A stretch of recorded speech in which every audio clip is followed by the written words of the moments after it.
Hello. Finally! Sorry I took so long. The first 30 minutes of the stream are just literally like music on a loop, and yeah, okay. So anyway, hi. Okay, hi. Let's get into this. Oh gosh.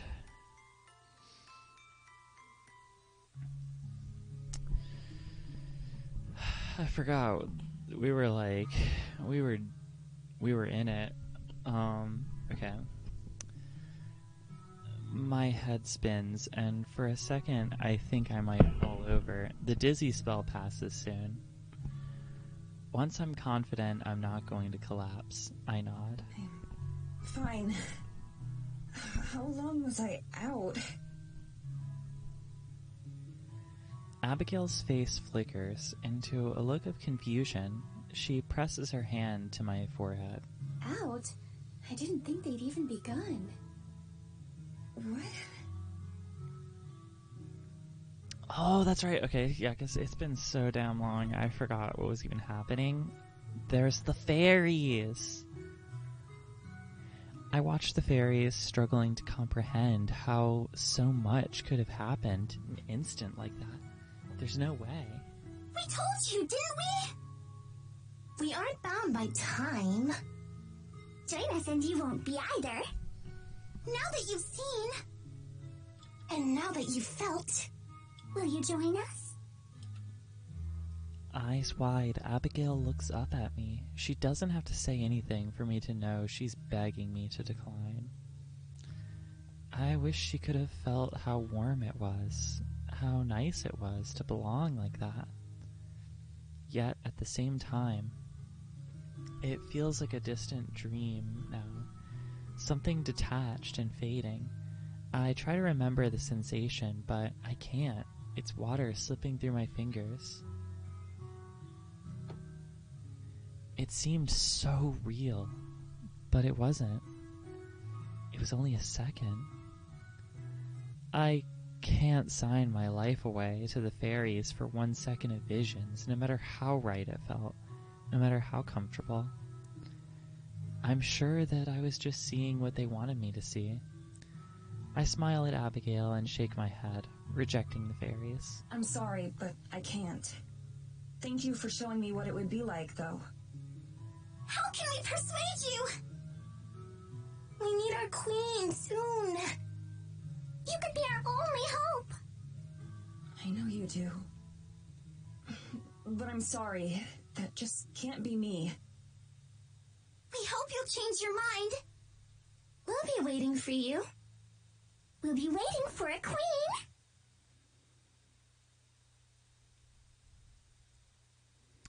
With that, they turn tail and dart off in the same direction that their swarm had gone. Soon, all trace of them is gone, like they'd never even been here. Madison, are you sure you're all right? Yeah, I'm sure. It was just a lot. Was that really that fast? Yes. They touched your face and then a moment later you gasped. That's insane. It felt like a long time. Like years had passed. Abigail looks troubled, staring off into the forest where the fairies disappeared. Fairy magic is strange and beyond me. They're similar to the forest spirit, and yet... Different, but in a way you can't put into words. That's right. You certainly did see a lot, didn't you? Yeah, I guess so. Have you ever met their queen? Or seen what she looks like? Just once, long ago. She and the forest spirit are both guardians of the forest. Did you see her in your vision? I think back to what I saw as best as I can remember. The image shifts and shakes in my head, not wanting to be called to mind. More than what she looked like, I just remember how I felt. so happy and relieved to see her. I did, but I didn't get a clear look at her. I knew who she was, but I don't know if I'd recognize her if I passed her on the street. Do you think you could mistake me for her, like they did? Absolutely not. You're much prettier than she is. Oh. Abigail says it very matter-of-factly, as if she didn't just give me an enormous compliment. And she carries on like it, too. Be still, my beating heart. But to the... Seems like they've been coping just fine without her. Cope. Until something happened to scare them. Something like what? Ah. That was scary.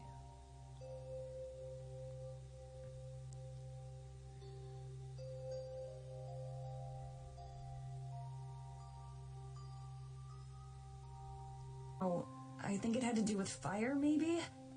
So much of what I saw felt real, but most of it wasn't.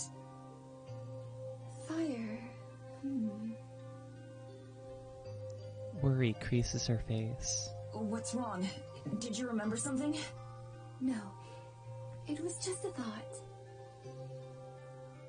Rather than elaborate, she fidgets with her hands. I don't push the subject. Maybe that's enough fresh air for today. We can head back to the church. All right. I'm pretty sure I detect a hint of relief in her voice. For the first time, I lead the way home, at least. I hope it's the way. I'm reasonably confident. At my side, Abigail remains quiet and lost in her thoughts. With one hand, she clings limply to my sleeve, trusting my navigation. I don't disturb her, instead concentrating on remembering the path. It's to challenge myself. I'm sure that, if necessary, Abigail would be able to lead us home from anywhere.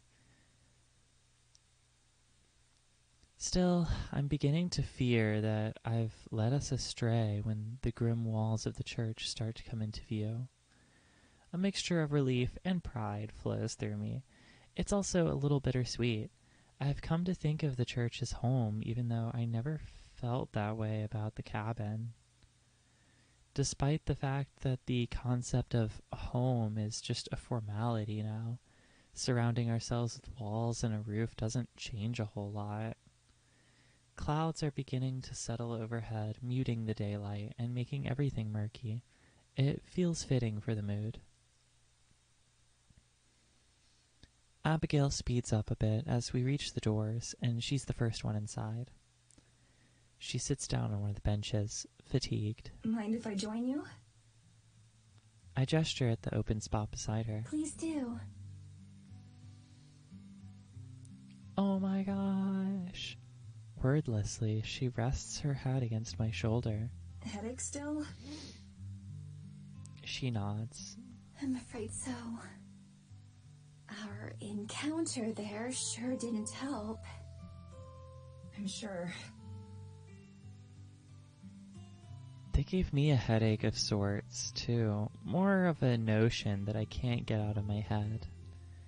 The fairy's outstanding offer sits with me. As hard as I try, I can't fully push the idea away. If there isn't any other way out of this, then maybe being a fairy queen would be preferable to just being a normal ghost, as long as I could still have Abigail with me. That's a last resort, though, because for as long as I can, I have to hold out hope that things can just go back to normal, that Tara and I can leave Eisenfeld the same way we arrived, and we can take Abigail with us. Beside me, Abigail shifts her head just a little. I'm sorry. Am I bothering you like this? Not at all. I wonder if she's close enough to hear my heart beating. Maybe it can't always be like this, but just for now, it's alright. Although it's been a couple days since we met the fairies and they made their offer. Shut up, I'm not ready to install Windows updates. Okay. Although it's been a couple days since we met the fairies and they made their offer, I haven't been able to get the idea out of my head. The visions themselves are just slush by now, with the memories of them having eroded into non-existence. But the feelings remain. The feeling of belonging and of freedom. There's something else I can't get out of my head, though, and she's sitting right beside me. Madison, here they come. Sure enough, a mother deer and her fawn come traipsing out of the bushes, no doubt on their way to get a drink. Starlight and the waxing moon make them look like ghosts at first, barely visible in the dusk. Upon entering the clearing, they see us and both freeze. Abigail smiles encouragingly, reaching out a hand towards them. After a moment's hesitation, the fawn takes one tentative step towards us, then another, and another. This one's name is Alma. Hello, Alma. I greet it the same way I would greet my friend's dog or cat. Deciding we're not a threat, the mother deer goes to the pond while the baby one creeps even closer. Abigail never moves towards it, never pushing too far. Then it nuzzles her hand, leaning into the soft scratching motion of her fingers. Is this the deer that was watching you sing the other day? Most likely. Alma's a little bit shy and sometimes prefers to keep her space. You know this deer pretty well, huh? Of course, we're very good friends. To demonstrate, she strokes Alma's tawny neck. She doesn't even have to sit up to do so, since the fawn's face is just about level with her shoulders, from where we're sitting on the ground. Alma closes her eyes, clearly enjoying the attention. Would you like to pet her? I'm certain she'd let you. Sure. I lean forward, my hand outstretched like Abigail's was, but the second I move, Alma's eyes go wide and she bounds into the darkness. Her mother watches, alarmed, from the shoreline. Guess not. Alma, come back. I promise Madison won't hurt you. She's just as sweet as you are. I'm glad for the darkness and that she can't see me blush while she's not looking.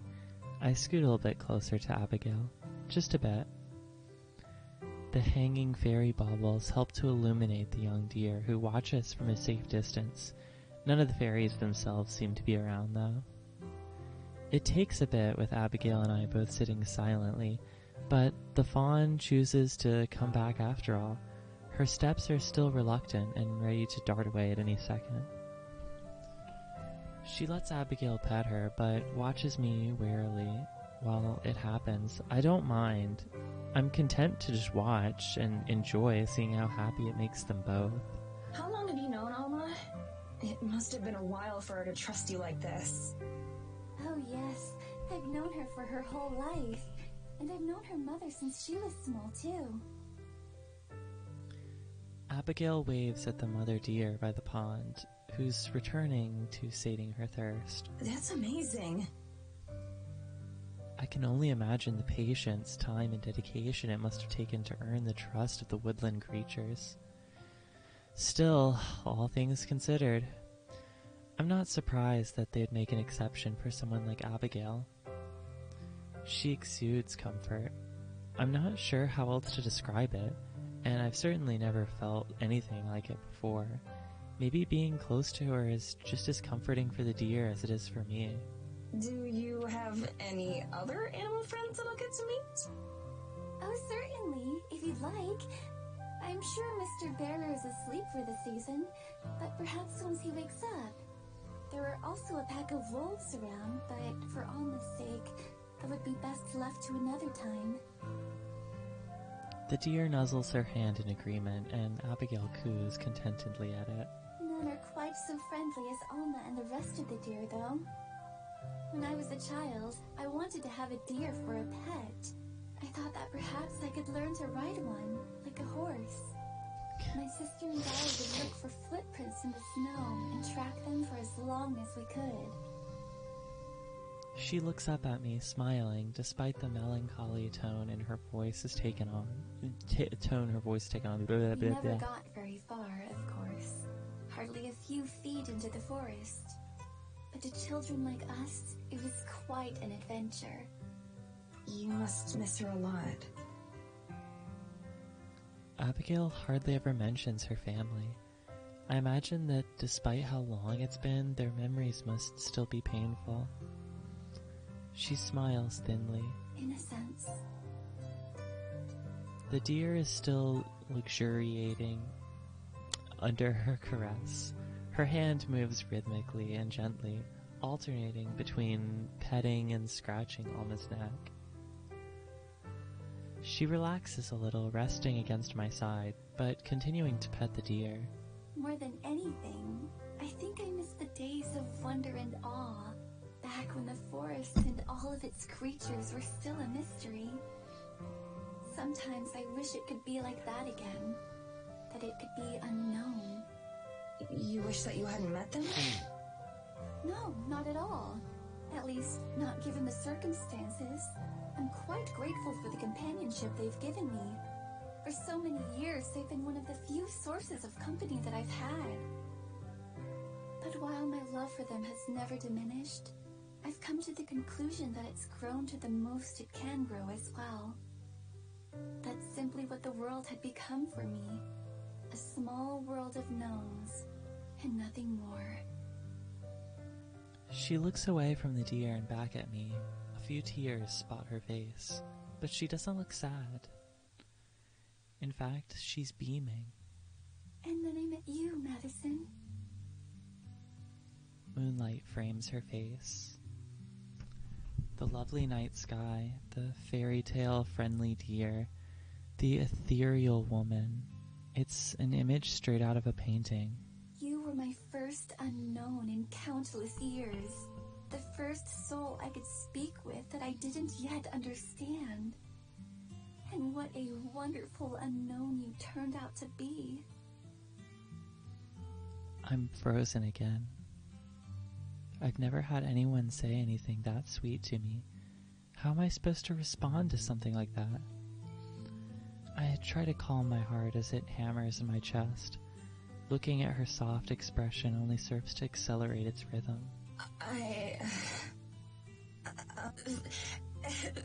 Thank you. That's really, really sweet. I think you're wonderful too. Her free hand darts out to grab mine before I have a chance to react, as her eyes widen even more, nearly startling the deer away. Do you really mean that, Madison? I really do. You're an incredible person. I can't imagine having to go through what you've been through without losing any sort of capacity for joy. But here you are, still so full of energy and positivity. I hope that I can maintain that sort of optimism.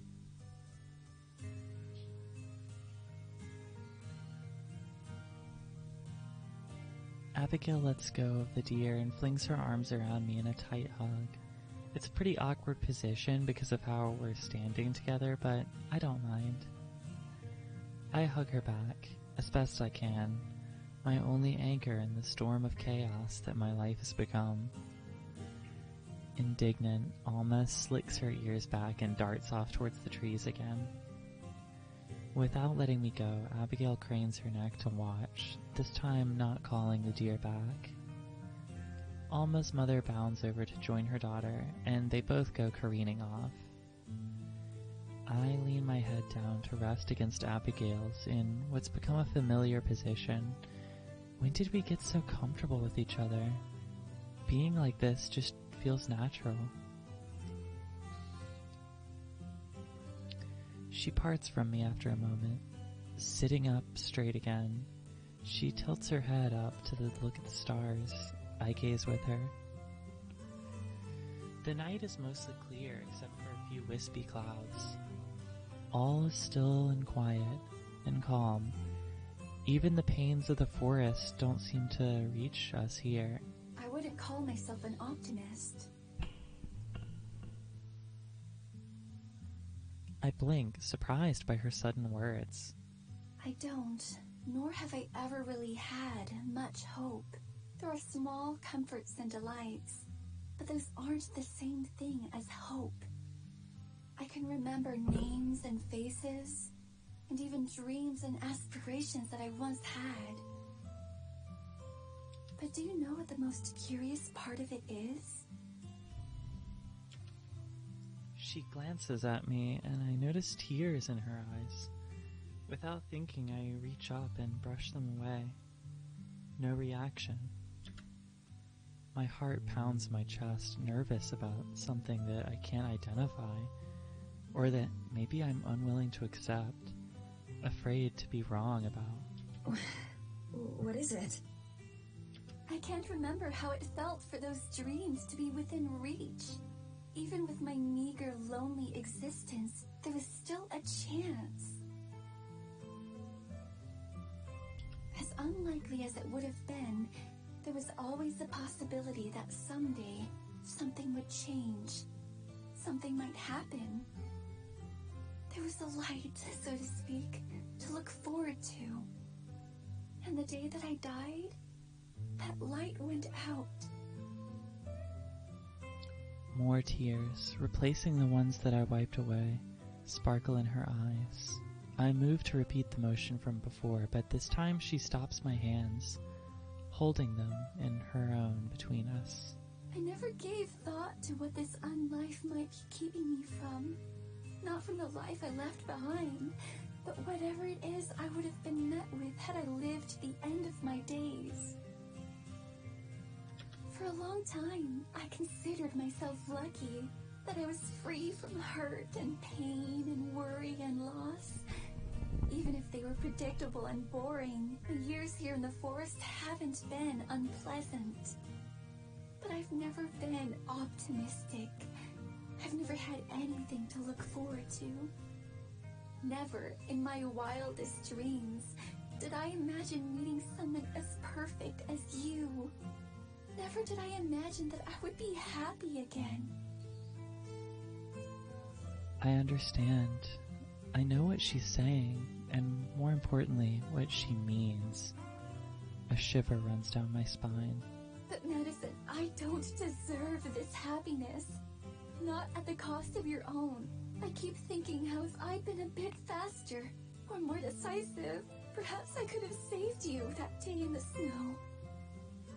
And that even if not, I don't know what future I've stolen from you. I don't know what awaits those of us who pass on. All I know is this unlife and its permanence, and the way that you deserved better. She's crying now, fully. Her chest heaves into a sob, and I pull her closer to me, as tight a hug as I can manage. As kindly and delicately as I can, as gently as she always treats me, I hold her and sway her gently, as much as our position will allow. I can tell just from the way she cries that she's been holding this in for a long, long time. I let her let it all out. It must have hurt so bad to be feeling this way. I speak in a whisper. It's not your fault at all. Don't ever blame yourself for any of this. I know I don't. Ever since we met, that day in the forest clearing, all you've done is made things better for me. I don't know if I ever told you this, but during those first days after we met, seeing you again was all that I would look forward to. I'd go to bed thinking about you, and wake up the next morning thinking about you. And as for everything else, to be honest, I don't know how to feel about a lot of it. So much of it is just hard to process. I thought that it would get easier with time, but it hasn't. But there is one thing I know. One thing that I'm absolutely sure of. I squeeze her hands and see her startle just a bit. no matter what I'm missing out on, I'm sure I'd rather be here with you. I mean it, every word of it. I've never really put too much thought into an afterlife or anything like that, but any time spent here with Abigail is time well spent. And if that means eternity, then, well, so be it. Beside me, Abigail gazes into my eyes, wondrously. Her lips move as she searches for the words she wants to say. Madison. She shifts so that the starlight caresses her face, perfect and yet not nearly as luminous as she is. May I kiss you? Oh my gosh.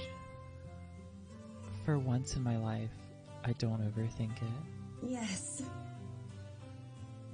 Her eyelids flutter and close. Her breathing trembles, then steadies. I empty my head of any other thoughts, and I press my lips to hers. Oh my gosh! So soft and so warm, as delicate as the fresh fallen snow, as sweet as cotton candy. Her form shivers against me, and I place my arm around her for support and for comfort, mutually. I can feel her getting more confident and more relaxed as 200 years of loneliness are melted away one by one, and we're left just two souls sharing a first kiss under the night sky. It feels so right that after we've both been through so much sadness and loss, that we're able to share this moment of joy. Not just share it, but to be able to offer it to each other. It's our light at the end of the tunnel. When we finally part, my lips still feel electrified. She regards me with a coy expression, but a happy one. That was even more wonderful than the many times I had imagined it. I hope it was worth the wait. I'd wait another 200 years if it was the only way I'd get to kiss you again.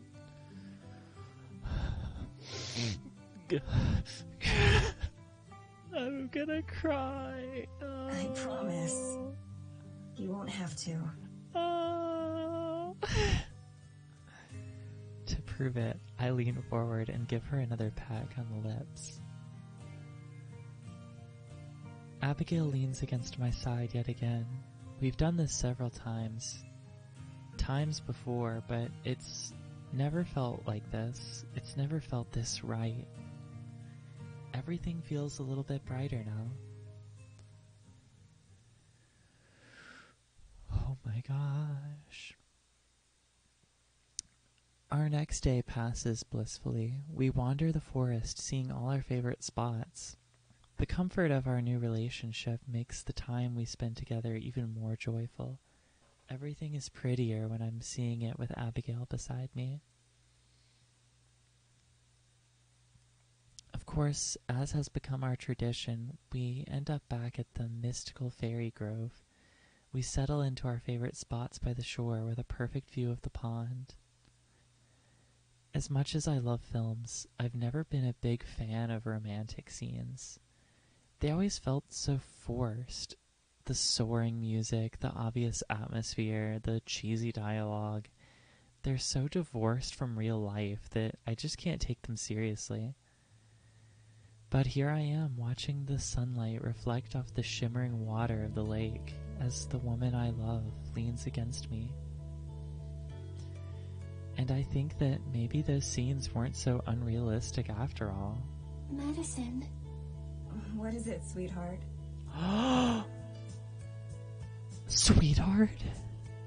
I don't use pet names. It's not like me at all. But with her, I feel like it fits. I know that I've said this before, and will probably say it many times in the future, but today and yesterday have been some of the happiest days of my life. Mine too. And it's okay. I'll never get tired of hearing you say that. She smiles at me as soft as ever, but hidden in her expression and in her tone of voice, I can detect a tinge of sadness. I touch her face, running my thumb across her cheek. She closes her eyes and leans into the motion. Are you feeling okay? Of course. Why wouldn't I be? I don't know. You just looked a bit sad. Maybe it was my imagination. I half expect her to deny it, but instead she nods. You do know how to read me, don't you? I do. What's wrong? You can tell me anything, I promise. Only if you want to talk about it, of course. She pushes closer to me in response, resting her head against my chest. This day is so lovely. I don't want to say anything that could spoil it. You don't have to worry about that, Abigail. I love you, and that means I want to be here for you no matter what. We're going to have plenty of wonderful evenings, I promise. And being open with each other is the best way to make sure they stay wonderful. This is unlike me too. Usually on the first day of a relationship, I'm still a bumbling bag of nerves. What if I say the wrong thing? What if I move too fast or too slow? But it's different with Abigail. That fear isn't there. I can't quite explain why. I just feel like I don't have to worry with her. I was thinking about other happy days that I've had. How long it's been since then. And how the memories have since soured. How much have I told you about my sister? Not much. You mentioned that the two of you were close, and that you spent a lot of time in the woods together, but that's it. We weren't just close. Helena and I were inseparable. Oh my gosh. Whenever anything went wrong, she would always be there to protect me. She swore that that would never change. But fate had other plans for the two of us. She trails off. Every other time she's mentioned her sister, it's only in passing. Her story last night about tracking deer is the only solid detail I have about her. At first I expect her to stay quiet like before, but instead she keeps talking. For as long as it's existed, Eisenfeld has had a curse, you could call it. A terrible monster who would destroy the village if given the chance. To appease its terrible rage, we would offer a sacrifice to it. Every generation, a new offering would be chosen. But it didn't just want flesh. The head priest would take the sacrifice into the forest to be offered to the horrible spirit. The sacrifice's soul and the head priest's body would both be consumed. Then, the new head priest would emerge, having taken the form of the poor sacrificed victim. It was a painful reminder of those we had lost. When I found out that it would be a member of my family who was to be taken and given over, I wasn't shocked. There was only one thing that I cared about. That it wouldn't be my beloved Helena who was harmed. Her voice wavers before she falls silent. Before I can tell her that she's said enough, she speaks again. Each word shakes as it leaves her mouth. I couldn't forget the joyous days of our childhood. I couldn't let such a kind soul suffer such a horrible fate. So, when the time came, I offered myself. I volunteered to die so that Helena could live. And in that very moment, when our fates were sealed, I looked at them, at Helena. And do you know what I saw? Captivated by her tragic story, I can't even answer. I don't move my head or my lips. Relief. Not once did she try to stop me or change my mind. Not that I would have let her, but I don't think she even thanked me. My parents cried, of course, but they didn't argue either. Neither of them stepped forward to take my place. No one did. While I'm sure my sacrifice was appreciated, I was quickly discarded without even a token effort or gesture of appreciation. My sister, who had sworn to always protect me, had no difficulty accepting the fact that I would die for her. What? She just gave you away? Just like that? If death looms over you for long enough, it corrupts everything. Even love. It didn't corrupt you. Perhaps. Though I believe that that's why I'm still here today. What do you mean? The first step of the ritual involves separating the sacrifice's body from its soul. From what she told me, as she did it, those poor victims usually try to resist, begging for someone else to be taken. And when their souls are ripped away, they're too damaged to carry on. I didn't resist. I went peacefully. And so the gentle forest spirit, who I'd been raised to believe was some kind of demon, eventually came and took me away. And I've been here ever since. Her words carry a sense of finality, not knowing what else to do, and still stunned by her story, I simply lean closer to her and pull her into an embrace. There aren't any words that could be enough. Physical comfort is all I can offer. To my surprise, though, when she finally pulls away from me, she looks happier than before. Just like I did earlier, she touches my cheek gently and leans in for a kiss. Thank you for listening. I've told the one person who matters, and now I think I can heal. I know, sweetheart. I love you. More than anything. Oh my gosh. I love you too. More than anything. This is so sweet.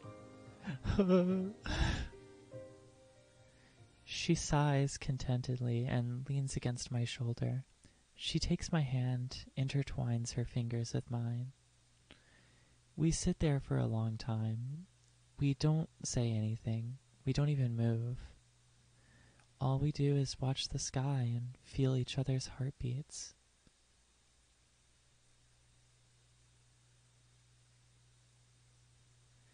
I wake up with a headache, and I know that something's wrong. I'm alone. Abigail must have disentangled herself from my arms at some point, leaving me on my own. I get up and pace around the church, not seeing her.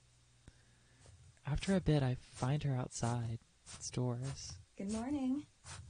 Good morning, my love. Her lips smile, but her eyes don't. It's a look I'm pretty familiar with by now. I slip my arm around her as I take a spot by her side. Sleep okay? Well enough. I'm sure all of my nights will be better now that they're spent beside you. I can't help it. I kiss her on the cheek. The true joy brightens her face. How about you? Pretty good.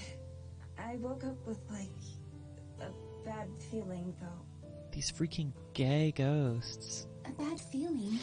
About what? I'm not sure. My head kinda hurts, so maybe that's it? Actually, now that I think about it, this is the first actual pain I've felt since turning. It's not the worst headache I've ever had, not by far, but it's enough to be annoying. It feels the same as being dehydrated or having a slight cold. Oh, poor dear. She stands on her tiptoes to kiss my forehead. I felt the same, actually. I had hoped that stepping outside might help, but it seems not. She rubs her temples, and I notice just how ragged her eyes look. How long have you been out here? A while. perhaps an hour or so. I was afraid I'd wake you. Nah, I slept right through. It's not just a coincidence that we both feel sick, is it?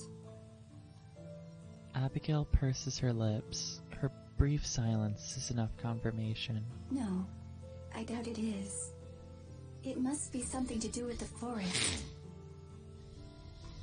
The trees before us sway in the breeze. To me, they look the same as ever. No traces of lingering sickness or pain. You felt bad the other day, too. When we first met the fairies? Was it the same thing then? Most likely. Changes in the air. Something's happening. And it isn't good. I think of the fairies fleeing some unforeseen terror. Is it Evelyn? I half expect her to shake her head. I want her to say no, but she nods. I think so. I don't know what she's done or why. But this can't all be coincidence. I nod, my thoughts turning to Tara and Morgan. I wish they would just get out of here, leave me to my fate and escape.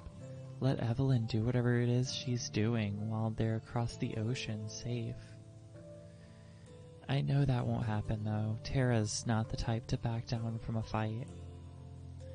Except this time, I know she's hugely outmatched, even with Morgan's help. What about the forest spirit? You said it's a guardian of the woods, right? Why doesn't it stop her? I'm sure it's doing what it can, but it's just as intimately connected to the forest as the fairies are. Far more than you or I. So as the forest itself weakens, so does it. Worry creases her brow. Is there any way we can help? Not that I know of. I can tell she's not really happy with that answer. Maybe we can think of something together. There has to be something we can do. Yes, perhaps. She looks up at me adoringly. I feel like I can accomplish anything with you by my side. Her loving words are nearly enough to counteract the worry I feel. We've already beaten death. There's no way Evelyn can stop us. At least not a second time. First, we just have to figure out how. Abigail slips her hand into mine, where it fits comfortably. Perhaps you'll make an optimist out of me yet, Madison. Shall we go for a walk? Absolutely. I'm glad that our changing relationship hasn't changed our routine. The walks around the forest keep me grounded. They're enjoyable, but also a solemn reminder of how trapped we are here. My dream of finding a way out hasn't disappeared or diminished at all. It's just evolved to include Abigail too. There's no way I'm leaving these woods without her. We chat idly as we stroll, enjoying the newfound comfort and intimacy that comes from being lovers, rather than just friends. The pain in my head is still there, and I'm sure Abigail still suffers from hers as well. But it's easy enough to ignore in lieu of the pleasure that simply being together brings. We've reached the edge of the fairy clearing where we always seem to end up. Abigail is glued to my side. I wouldn't have it any other way. We're probably a little bit early to meet Alma, although they sometimes come by at this time. This grove is one of the easier places for the animals to come drink during winter, so it attracts all kinds of wildlife. Yeah, I've noticed all kinds of tracks in the snow leading around here. She nods, pleased. But then we enter the grove itself, and my blood runs cold. Just ahead, lying prone on the frozen ground, is a fawn that I just know is Alma. It's clearly dying, if not already dead. With a shriek, Abigail drops my hand. No! I can feel her anguish cut through me like a knife, visceral and burning. Dashing over, her hands outstretched, she falls to her knees and presses a tender hand against its snout. A small motion confirms that it's alive, if just barely. It leans into her, either in fear or in recognition, eyes wild. No, what's happening to you? I move closer as well, though not so close as to crowd them, and what I witness makes my stomach churn. Gaping wounds perforate the poor thing's body, staining the ground red with blood. They look like knife wounds or bite marks, but there's no visible damage or puncture. It's more like its body simply opened up. Abigail flails her hands, clearly wanting to help, but afraid to touch it and cause it more pain. She turns to me teary-eyed. Madison! What do we do? I don't know what to do. I don't even know where to start. I kneel down beside Abigail. The lacerations covering Alma's body are clean and even, but varying in size. Some are minute, so small as to nearly be invisible. The largest is a gash that runs the length of her torso. How does this even happen? Through choking sobs, Abigail manages to answer. Magic! These are not normal injuries. It's the forest. The forest is sicker than I thought. And all of its children are hurting for it too. So we get headaches while Alma gets this. I shudder. Is it random? Could it have just as easily been one of us lying here bleeding out? Maybe our ghostliness is more of a blessing than I thought in this case. Though without it, we wouldn't be affected by the forest's illness at all. Leaning over, I gently stroke the deer's head. Its breathing is restless and agonized, but it seems to register my presence. My thumb brushes against a wound that I didn't notice, and I jerk my hand back when Alma groans in pain. I'm sorry!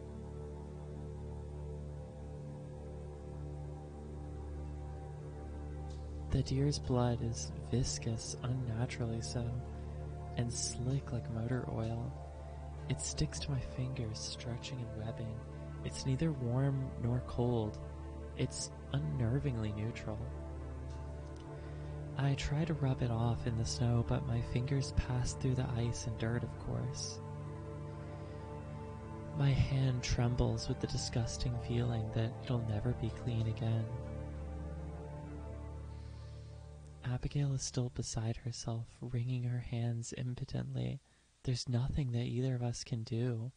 Just sit there and wait as Alma passes away in agony. But then, a tremor reverberates through the clearing. The ground shakes and the snow is rattled from the branches. Fairy baubles dance up and down. Abigail and I both face the forest in the direction of the sound, already knowing what's coming. The forest spirit strides into view, as tall as the trees, but no taller. It brushes past trees with no notice of the branches and snow it disturbs. As it draws into the clearing, it acknowledges us with a level gaze. It's been a while since Abigail and I have been to see it. The deer looks up to the forest spirit with pained recognition, its eyes wide and breathing shallow with pathetic relief. Abigail looks up at it too, tearfully glad to see it. Clearly glad to see it. The spirit looms closer, its great presence alone seeming to revitalize the air around us. My headache vanishes in an instant.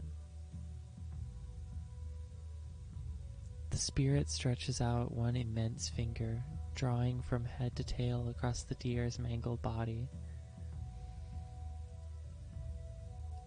The two lock eyes, and as the spirit retracts its hands, it curls the finger inward, calling Alma to it. In one motion, the The deer's eyes roll backwards as life exits its body. Oh my gosh.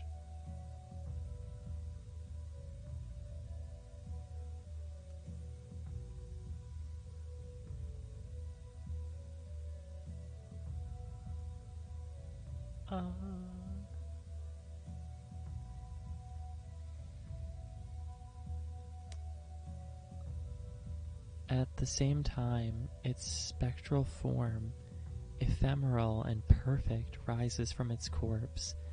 Boundless as in life, it gives us one last glance, and it springs across the fallen snow before vanishing into thin air, gone to join some spectral herd somewhere.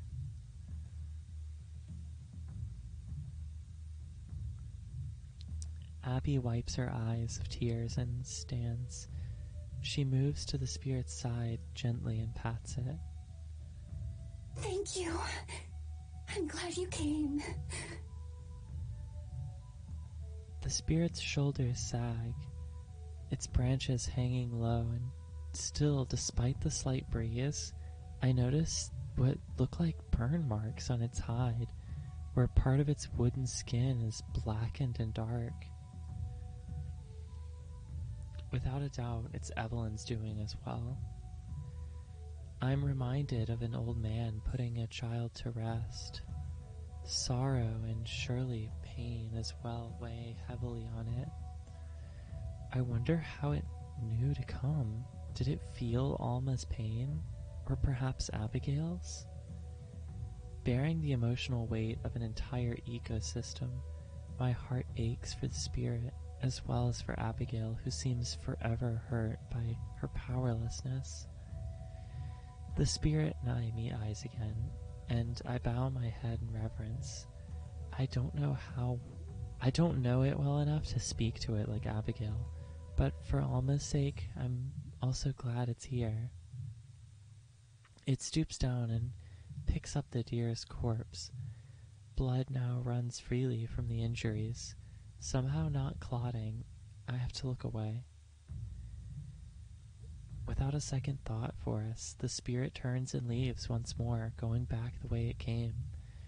Abigail and I watch it go, and all the encounter couldn't have lasted more than a minute or two. Long after the last of its footfalls have faded away, Abigail and I sit in silence.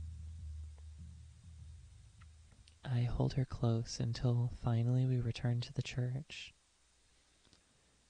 The rest of the day passes quietly, the earlier euphoria of our relationship being overshadowed by fear of the shifting forest. Though Abigail is never more than an arm's reach away from me, and usually closer, she's nearly silent. Our headaches return not long after leaving the fairy clearing, stronger than before.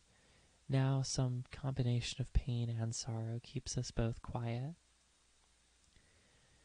At some point, I reach for her hand out of habit. And that's when it happens.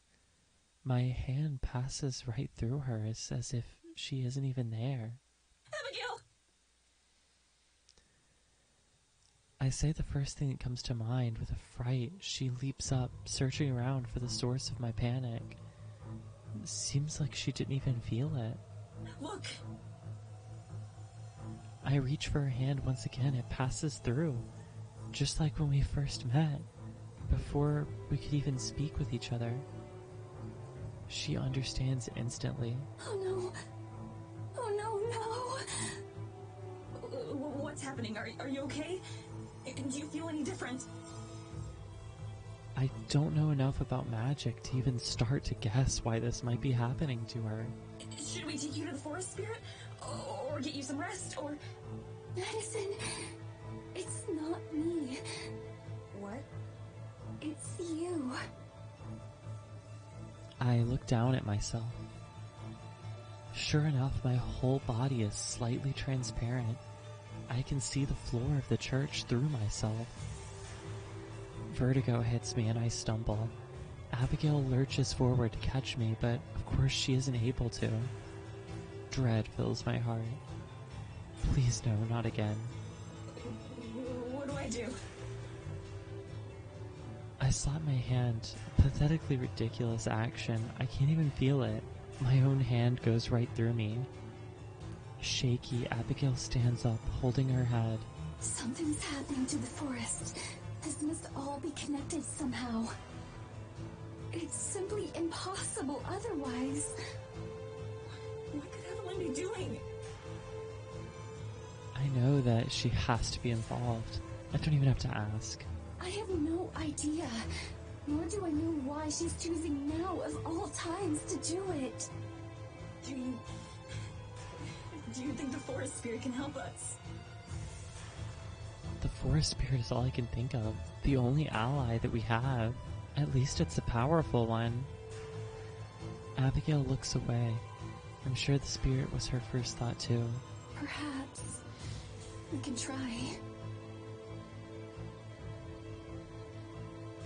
Wordlessly, she heads out of the church and I follow behind her. The happiness and joy that we shared so recently is evaporated entirely. I wish that life, whatever form it takes for us, could just slow down, that we could have more than a moment to rest. But I know that's impossible while Evelyn is still out there. And I know that one way or another, we're gonna have to be the ones to deal with her. But what I don't know is if we even have a chance.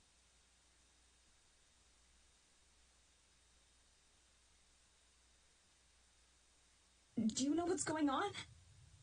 Has something like this happened to you before? It hasn't. This is the first I've seen of it. But I think I know. I think that the forest is having trouble keeping you here. The magic is getting weaker too. So does that mean that... I leave the implication unspoken. Abigail halts in her tracks, facing me with a fiery determination. No, I won't let anything bad happen to you. Not again. I promise, Madison. I don't know if she has the power to keep that promise, but I can only hope so. Okay, I trust you. I really do. Believing in Abigail is my only option, but even if it weren't, it's like she said, together we can get through anything. I try not to think of what it would mean if I'm wrong. I'm not even totally sure myself. Would I just cease to exist? Go on to an afterlife? Something else? None of the options are especially appealing, and I know that dwelling on them will only make me feel worse. So I just focus on the here and now and sticking close to Abigail. Even I can tell that she's right when she says the whole forest is I guess I'll save. Wait, what?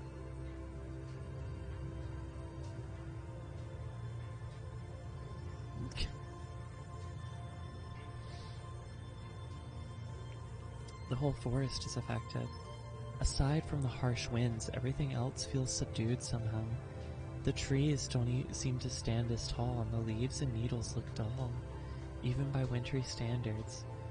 What little sunlight there is feels dreary rather than bright. A light snow falls from the sky, but the heavy clouds overhead promise more soon. It occurs to me that we've been walking together longer than we normally have to. Instead of changing the forest path to get us there quickly, we're following the regular route through the trees.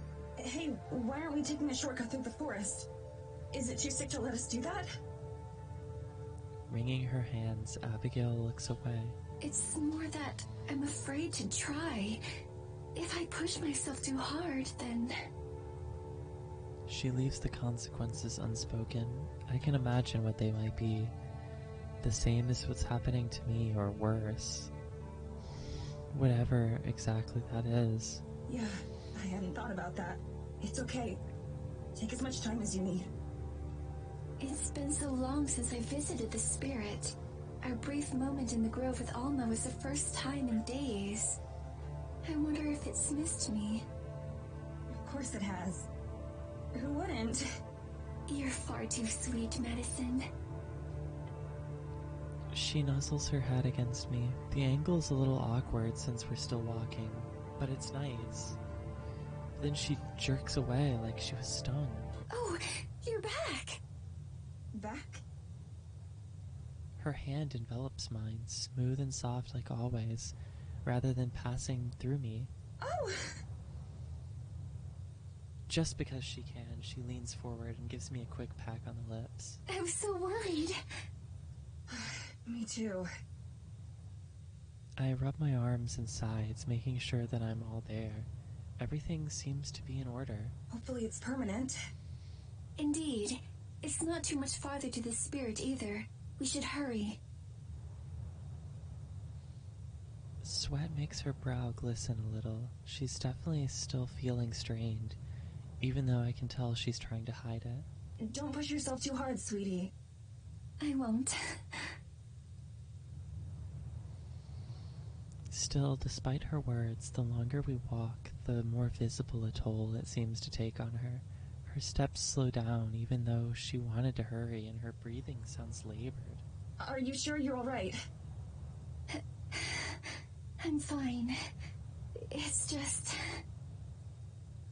Rubbing her eyes, she shakes her head. Right then, a pile of snow hits the ground a few feet away from us. Looking up, I spot a tree drooping, its boughs angled down as if bent. It's the forest again. Not me alone. She voices what I already knew. Something terrible must have happened for it to be this way. Since I'm unable to feel the forest like she can, all I can do is watch and worry. Just now? Or at least today? Maybe. Or we may only now be feeling the effects. I'm not sure. I can tell by the frustration in her voice that she's nearly as in the dark about all this as I am. I have to remind myself that what she knows she only picked up by intuition and years of observation. I'm fortunate to have a guide as knowledgeable as she is about our situation, even if she doesn't know everything. I know when we're getting close to the grove of ancestral trees, from the change in the air and the way that the trees are larger than before. That profound sense of being watched and of primal energy is still present, but even that feels mellower, or maybe strained. Through everything, there's also the acrid smell of smoke. Suddenly, Abigail lets out a yelp of horror and dashes forward. Abigail! I follow right on her heels. Oh no. It doesn't take long to discover what she found. Where there once was a mighty tree, all that remains is a blistered and charred husk, blackened by flames. A painful buzzing penetrates my head, nearly unbearable, and all I can do is watch in horror as foreign sorrow emanates. Even I can tell that this is the forest crying out. Here at the locus of its pain, even I am affected. I can't imagine how Abigail feels. Her fingers run across the damaged wood as if searching for a sign of life. I have to remember that this isn't just another part of the forest. This is its heart, its very soul. And for so long, it was also her home. How did I not know? I've been so happy these few days that I must have blinded myself to the pain of the forest. From behind, I wrap my arms around her, pressing my face against her shoulder. I'm sorry. It's not your fault, though. Even if you knew, you couldn't have changed it. If anything, we were lucky to have those few days. She clings to me, pinioning my arms into an even tighter embrace. I can't read, guys. I'm so tired. As I feel her cry against me, my own uselessness feels like more of a curse than death ever was. I wish there was some magic word or spell I could use to make things better. But all I can do is hug her tightly and warmly, and hope that I'm as much of a reassurance to her as she is for me.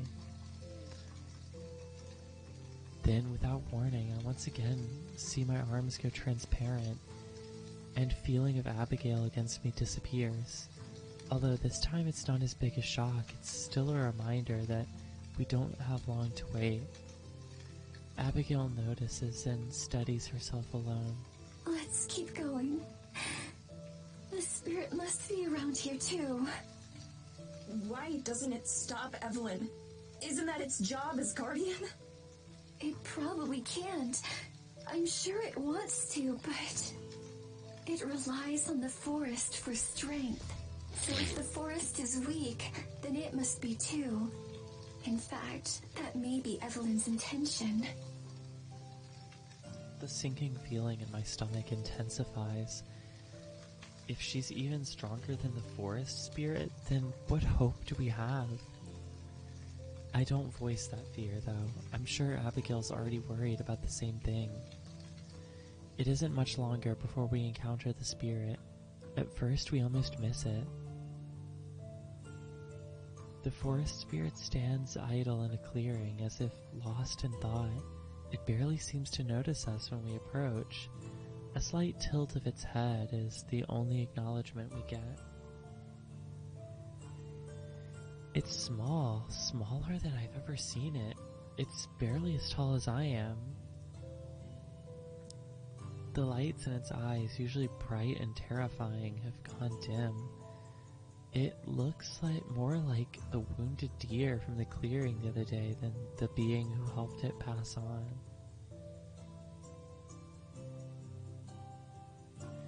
Just like the trees it protects, its branches sag and are bare. A few have jagged ends, as if something snapped them. None of the wildlife that usually accompany it are around. Instead, it seems alone and abandoned. Though it hasn't been long since we saw it last, it looks significantly pained. I wonder if its salvation of Alma was taxing on it.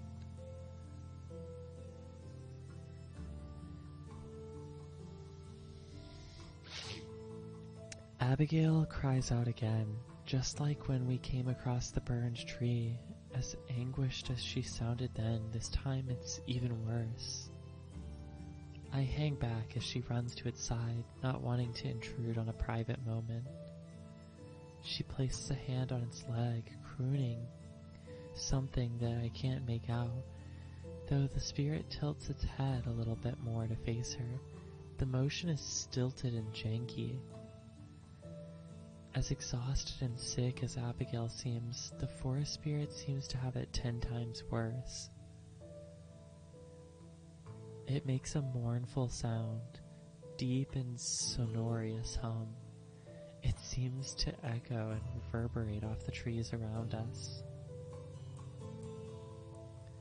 Though I can't understand it like Abigail can, the pain and suffering in its tone is obvious.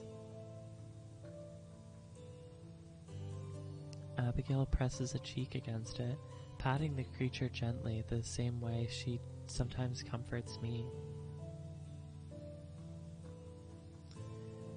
I look down at myself, shimmery and transparent, and I'm pretty sure we won't be getting any assistance from the spirit. A wave of nausea hits me as I ponder just what that means. I don't have any backup plans. If Abigail does, she doesn't mention them. Is my only choice to just stay like this and hope my condition doesn't get any worse? Ever since I came here to the forest, it's felt like I haven't had any control over my own fate. I can't even help but worry this will be my final nail in the coffin, perhaps literally.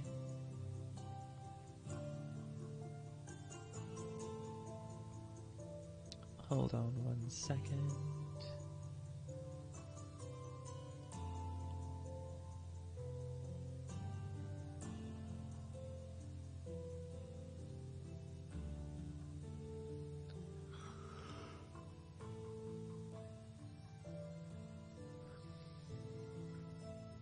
fidget adjusting my scarf and hood and glasses. Countless times, Abigail remains close to the spirit, pacing slow circles around it as she talks to it softly. I wonder what she's saying. Sometimes the spirit will hum or make a gesture that could be a nod. All the while, I keep my respectful distance. At some point, I realize that it's snowing.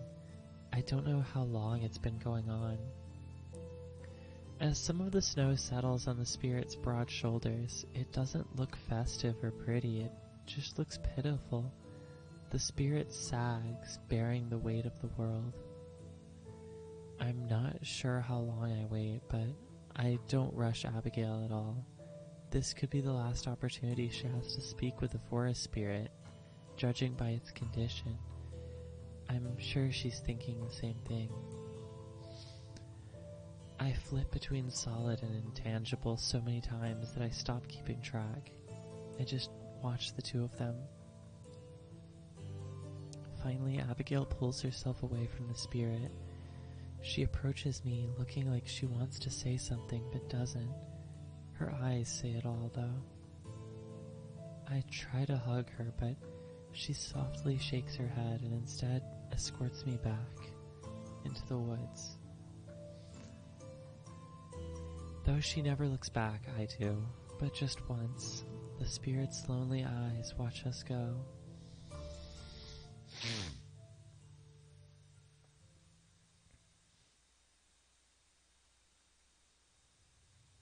Heavy snow batters us while we walk, though of course its chill doesn't reach us. Our visibility is effectively zero. Too weak to even alter the path of the forest, Abigail clings to my side, trusting me to lead us back to the church.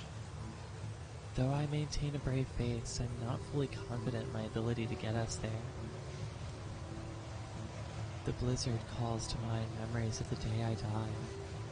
Although I don't let myself dwell on them. I'm not alone this time, and I have someone more to live for.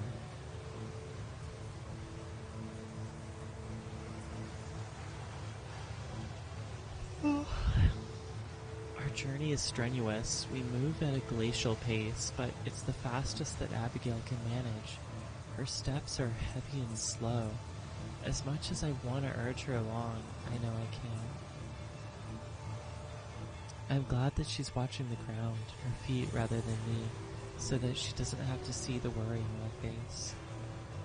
Every time I start to think that I've got this whole ghost thing figured out, something new arises to complicate it all over again, and this time I don't even have Abigail's experience to guide me. What happens if she loses the ability to walk altogether, or to speak? What happens if the magic that keeps me here runs out? The occasional flickering of my body makes that very real concern right now.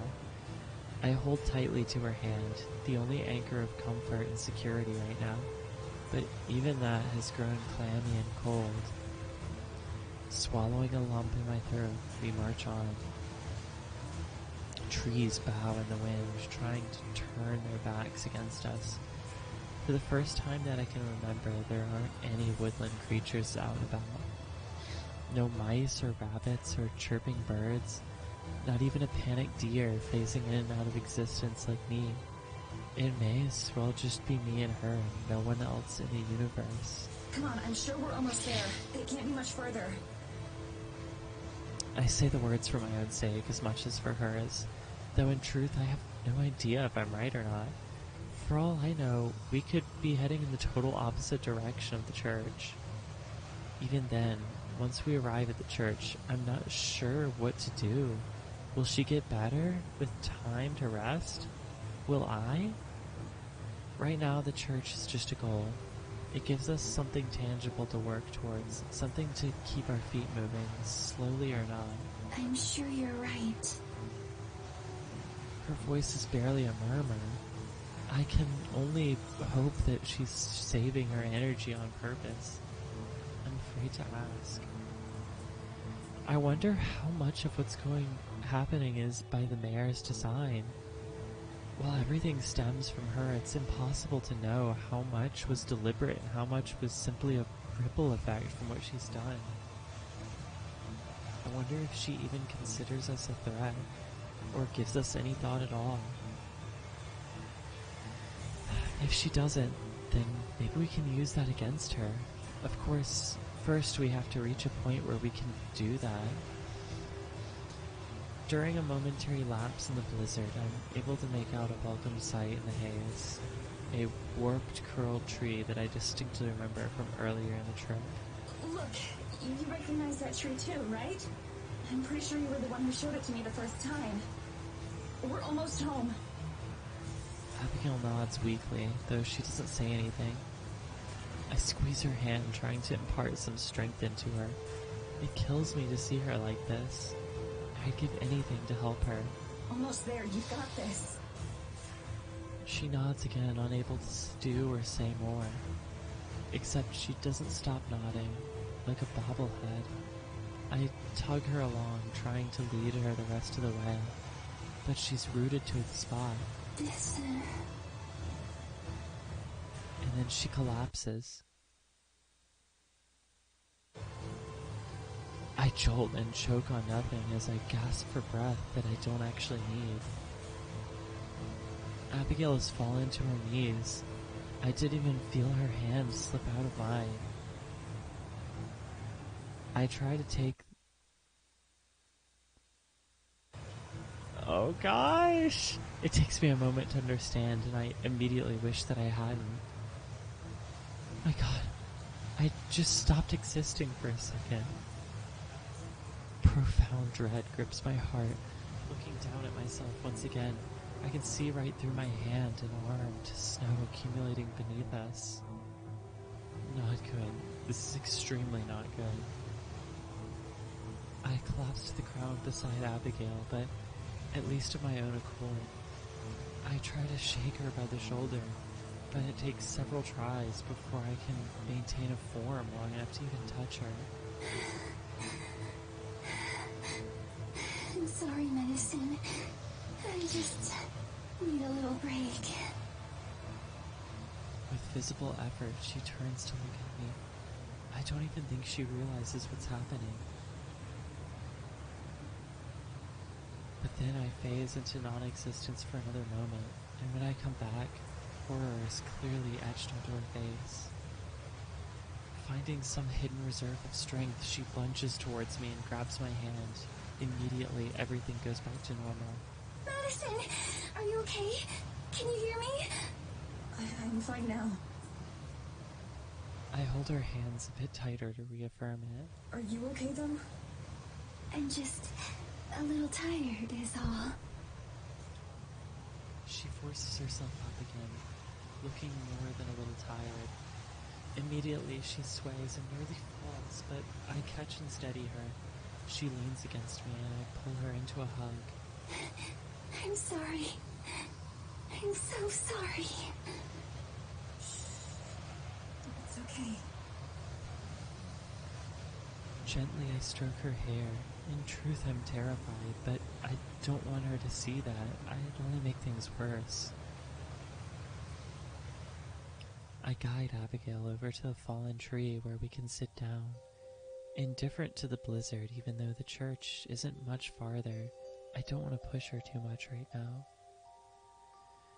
I wrap one arm around her as we sit, and I hold her close. Where can we go for help? Maybe if the forest spirit sees how rough it is for us. But she shakes her head. Believe me, it would if it could. But I fear that it's even weaker than I am right now. It's much more in tune with the forest than me, so it's suffering the effects even more strongly. All of this because Evelyn killed one tree? It wasn't just any tree. It was one of the ancestral trees. The oldest one. They're the heart of the forest. All of its strength comes from them. I can't pretend to understand their importance, but I know that Abigail isn't exaggerating, not at a time like this. So what do we do? There has to be some sort of solution, right? Can we plant another tree or something? Even as I say it, I know the idea is ridiculous. We don't exactly have the centuries it would take for a new tree to grow up as big and strong as the one that was killed. The forest spirit is supposed to become the next one. All of the ancestral trees were once spirits like the one you've met. What's stopping it? The mayor? Her hand clenches around my shoulder, where she was holding on tightly. That's right. I hadn't even realized. Realized what? Groaning, Abigail sits up straight. So long as we're close like this, it feels like I'm able to maintain my physical form. This spirit can't pass on its own. It needs the help of the Fairy Queen. That's one of her duties to the forest. But there's no Fairy Queen right now. Yes, which means that there's no one to complete the ritual. The rest goes unspoken as we... Oh, sorry. The rest goes unspoken as we both come to the same realization. An awful one. Medicine. I know. There aren't any other options, are there? None that I know of. I close my eyes and take a deep breath, heading off the wave of fear that I know is coming. I'm sorry, again. It's okay. You don't need to apologize. Really. But... Taking both her hands in my own, I turn to face her, understanding her eyes close halfway as her lips part to meet mine. Part of me wishes I could spend an eternity like this, together, warm, with the woman I love. But even that isn't an option anymore. Our kiss ends far too quickly, although I'm not sure it could have ever been enough. When we part, there are tears on Abigail's face. I'm not sure if they're mine or hers. It'll be okay somehow. I know it. I'll be with you, no matter what. I know. Thank you. Seriously. I couldn't do this without you. I love you. I love you too. As one, we turn and face the forest again, putting the church behind us. Resigning myself to what comes next, I point in the direction we need to go. Let's go visit the fairies. I'm sure they're still looking for a new queen.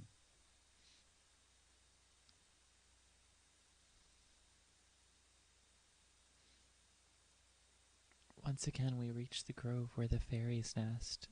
It occurs to me that this is the only part that seems unaffected by the forest sickness. The trees are just as vibrant as ever, and the pond is just as crystal clear. We stumble into the middle. Near the shore of the pond, Abigail takes several woozy steps, and I hold her shoulder to keep her steady. Then I flicker as she starts to fall, barely managing to keep her balance. Forget days or even hours. To find another solution, we might not even have minutes. Hello? I call out, a bit surprised that none of the fairies have come to greet us. I watch the trees and listen for the buzz and flutter of wings. But it remains silent still. Hello? Fairies! It feels a little absurd and on the nose, but I don't know what else to say. There's no response. Please, we need your help! I might as well be shouting into the void. There's not even a single rustle. I notice that the birds who used to nest in the bushes seem to have abandoned this place. Tendrils of fear creep through me. What if the fairies are gone too? Medicine. I turn towards Abigail, and she's not even looking at me. Medicine. She just murmurs my name over and over. I steel myself and face forward for her. If you can help us, I'll find you a queen. Even if it has to be me. My voice sounds stronger than I feel. There's no reaction. My heart pounds, feeling like it's going to burst out of my chest. Seconds pass. Nothing. Beside me, Abigail has fallen silent, swaying on her feet, but looking as if she might collapse. All of her trust and hope has been placed in me. I can't let her down. I won't let her down. Just as I gather breath to yell out again, I start to hear a faint buzzing sound deep in the trees. Something flickers far away, but getting closer. I realize it's many somethings. Tiny lights spark to life, woven throughout and across the trees like Christmas lights. Those and the growing buzzing herald the arrival of the fairies. They burst from the trees as a swarm, nearly enough to darken the sky overhead. Like before, 3 break apart from the rest and swoop towards us. I recognize them as the 3 we spoke to before, the ones I named Hay, Anan, and Frio. You're back! To be queen? We've been waiting. They watch inquisitively while the rest of the swarm hover overhead. It isn't what I want. I still barely know what being a queen would entail, much less a fairy queen. All I have is one short vision. But it's not like I have time to research or to learn. There's not time for anything else. It's this or disappear forever and leave Abigail to whatever fate she's suffering. Of course, that's not an option I'm willing to consider. I put on my sternest face I can and lock eyes with the fairy in the middle.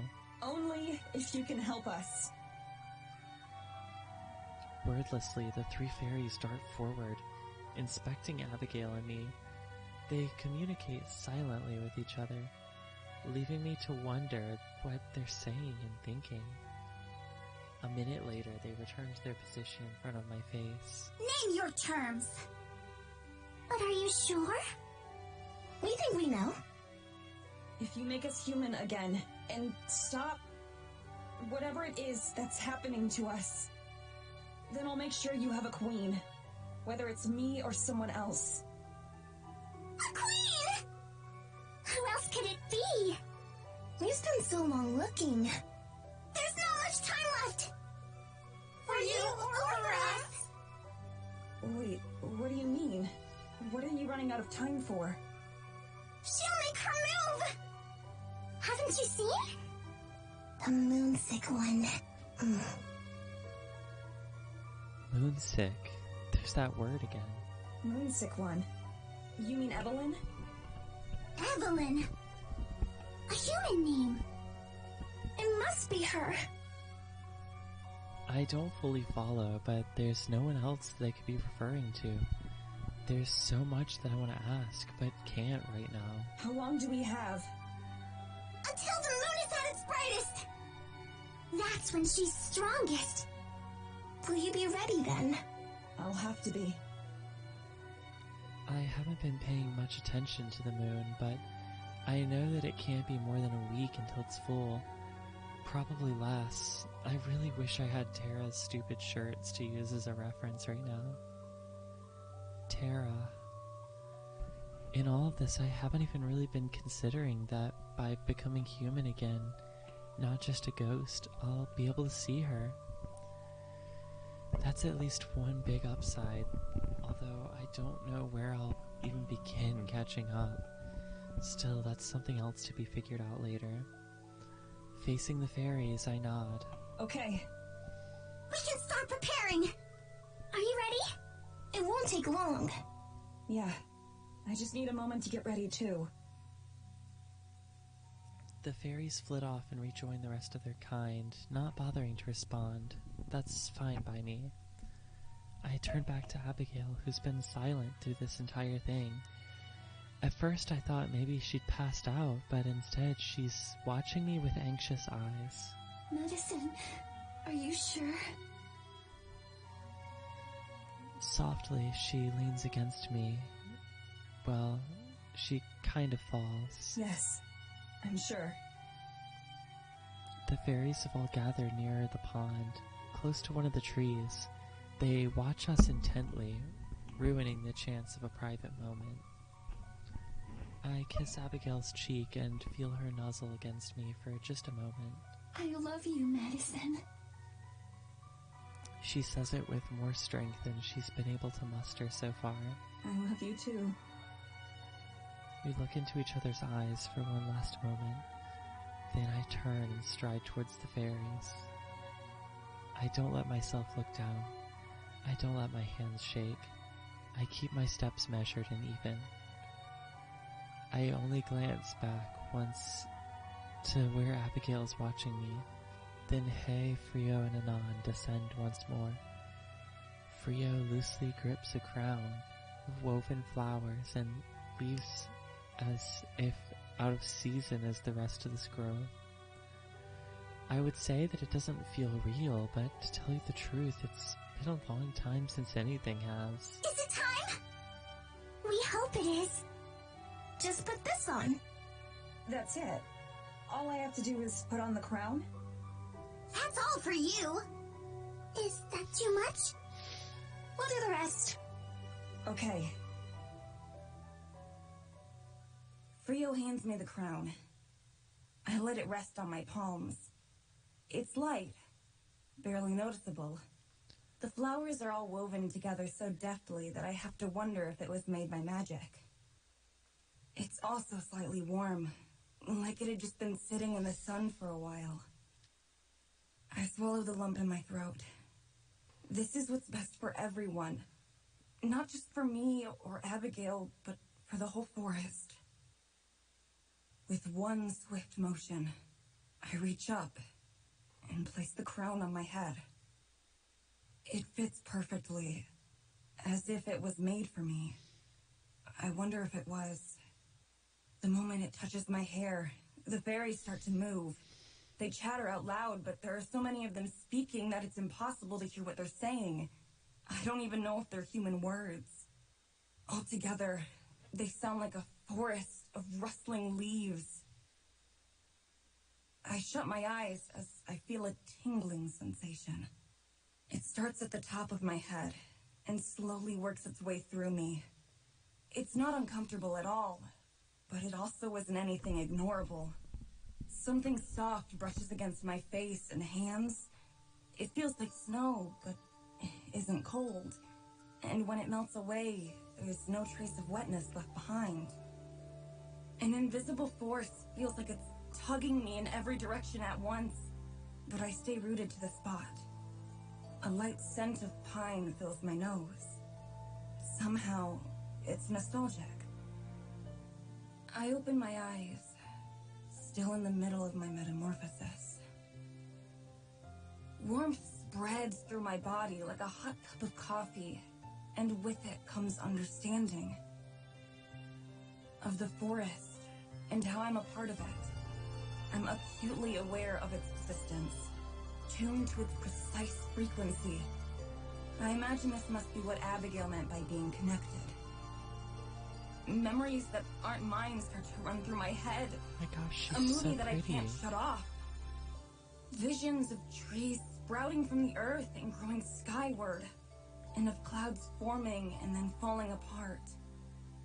Each denizen of the forest, every tree, every deer, even the forest spirit itself, come to mind at once, feeling like old friends I haven't seen in a while. None of it feels new. It's not intrusive or foreign. Rather, this knowledge feels like something that's always been there, but without my awareness. Or maybe something I'd forgotten. It's comfortable. And still the fairies dance overhead, their rustling chants even louder as they perform their ritual. I wonder if all fairy queens are inaugurated this way. And at the same moment I wonder, I know instinctively that they aren't. Visions of a beautiful woman whom I immediately recognized as the missing fairy queen, come to mind. And with her comes a longing, a feeling of something missing. Then as my thoughts turn, the vision and the longing are gone too. I can feel the rustle of cloth against my skin as even my clothes acknowledge the changes, taking on a life and form of their own. They lengthen and stretch and puff out, becoming a dress more elaborate and beautiful than anything I've ever worn before. Living, breathing flowers bloom from its hem right before my eyes, matching the crown on my head. I feel the magic work its way through, over, and around me, enveloping tightly. And then, as the ceremony comes close to an end, I start to feel it drain out of me. It seeps down and out, and back into the earth and air, returning to the forest that lent me its strength and trust to take on this role. As I heave a deep breath, the enormity of the responsibility that's been placed on me feels heavy, but not unbearably so. If anything, I'm reassured by the competence and power that I can simply feel that I have. I'm not invincible. I know that much. But for the first time in ages, I feel like I'm in control. I stumbled, just a little bit, as my feet touched the ground that I never knew I'd left. The instant that I do, the last of the shifting magic leaves me, although I can still feel it as part of the forest. Without anyone saying anything, without any confirmation, I simply know. It's done. I've become the Fairy Queen.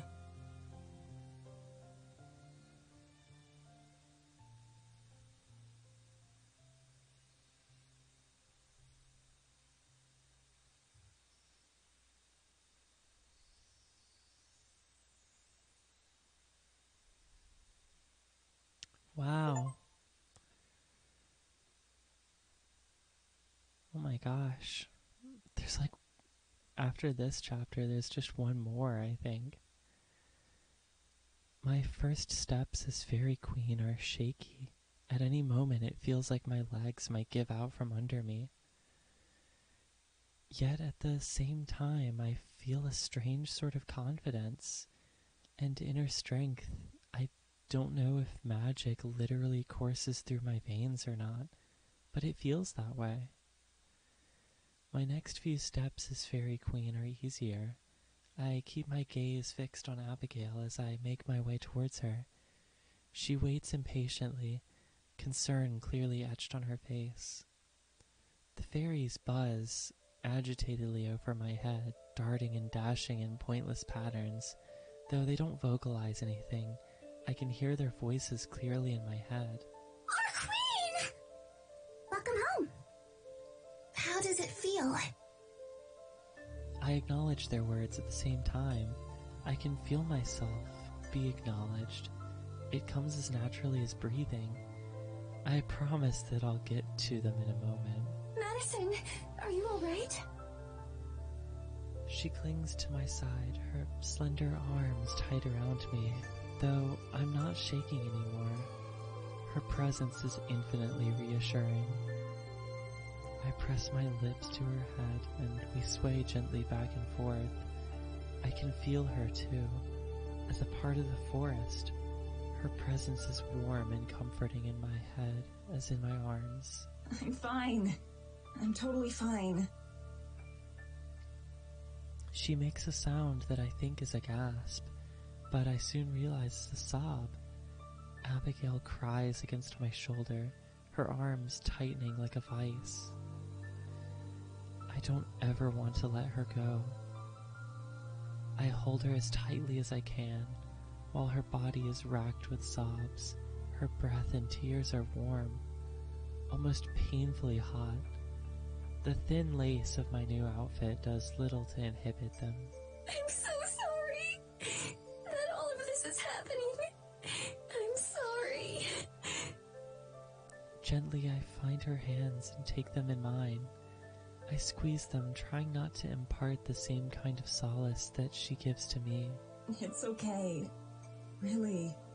I'm happy things turned out this way. I'm glad that I met you, no matter the circumstances.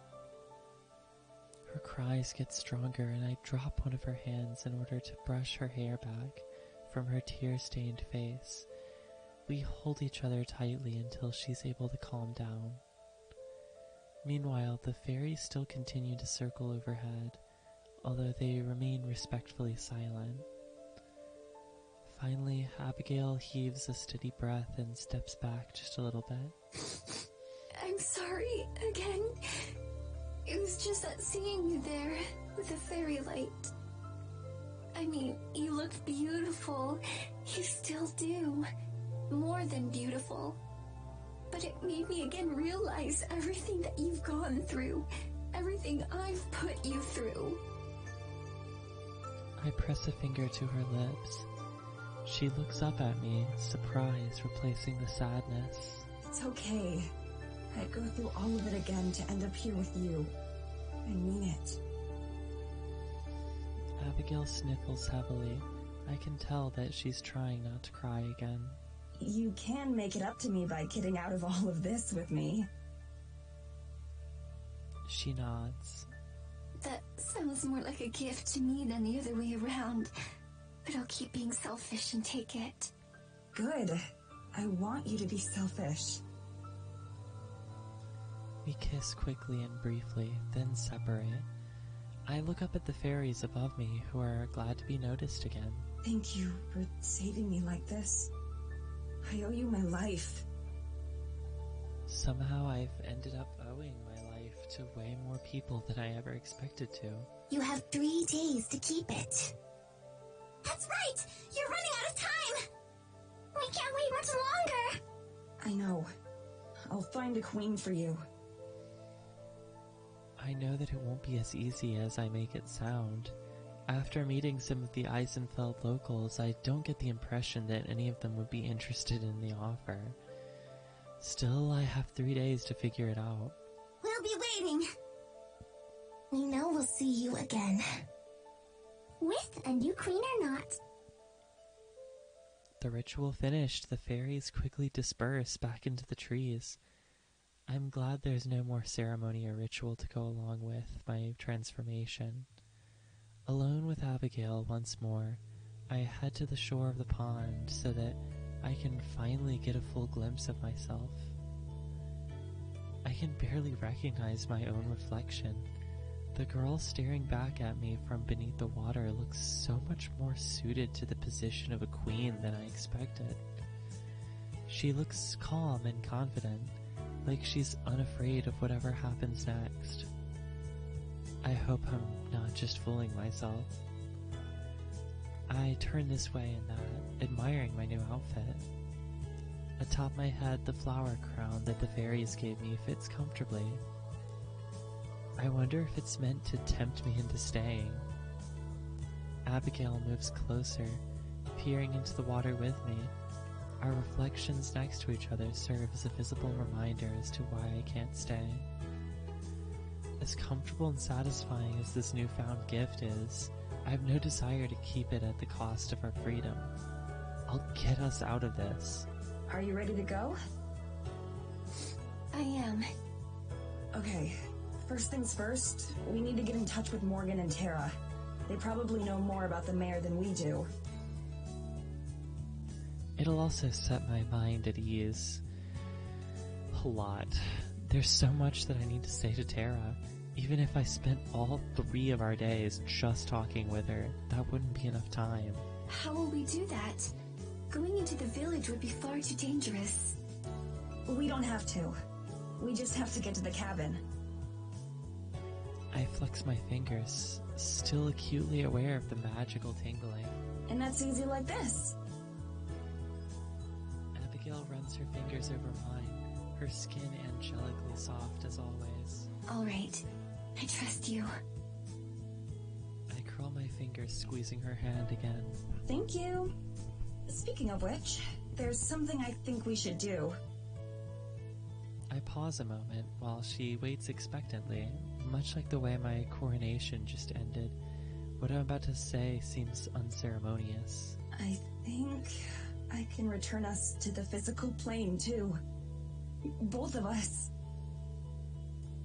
It takes a second for the implication to sink in before Abigail's eyes grow wide as saucers. Madison! Are you sure? Her hand clutches her heart.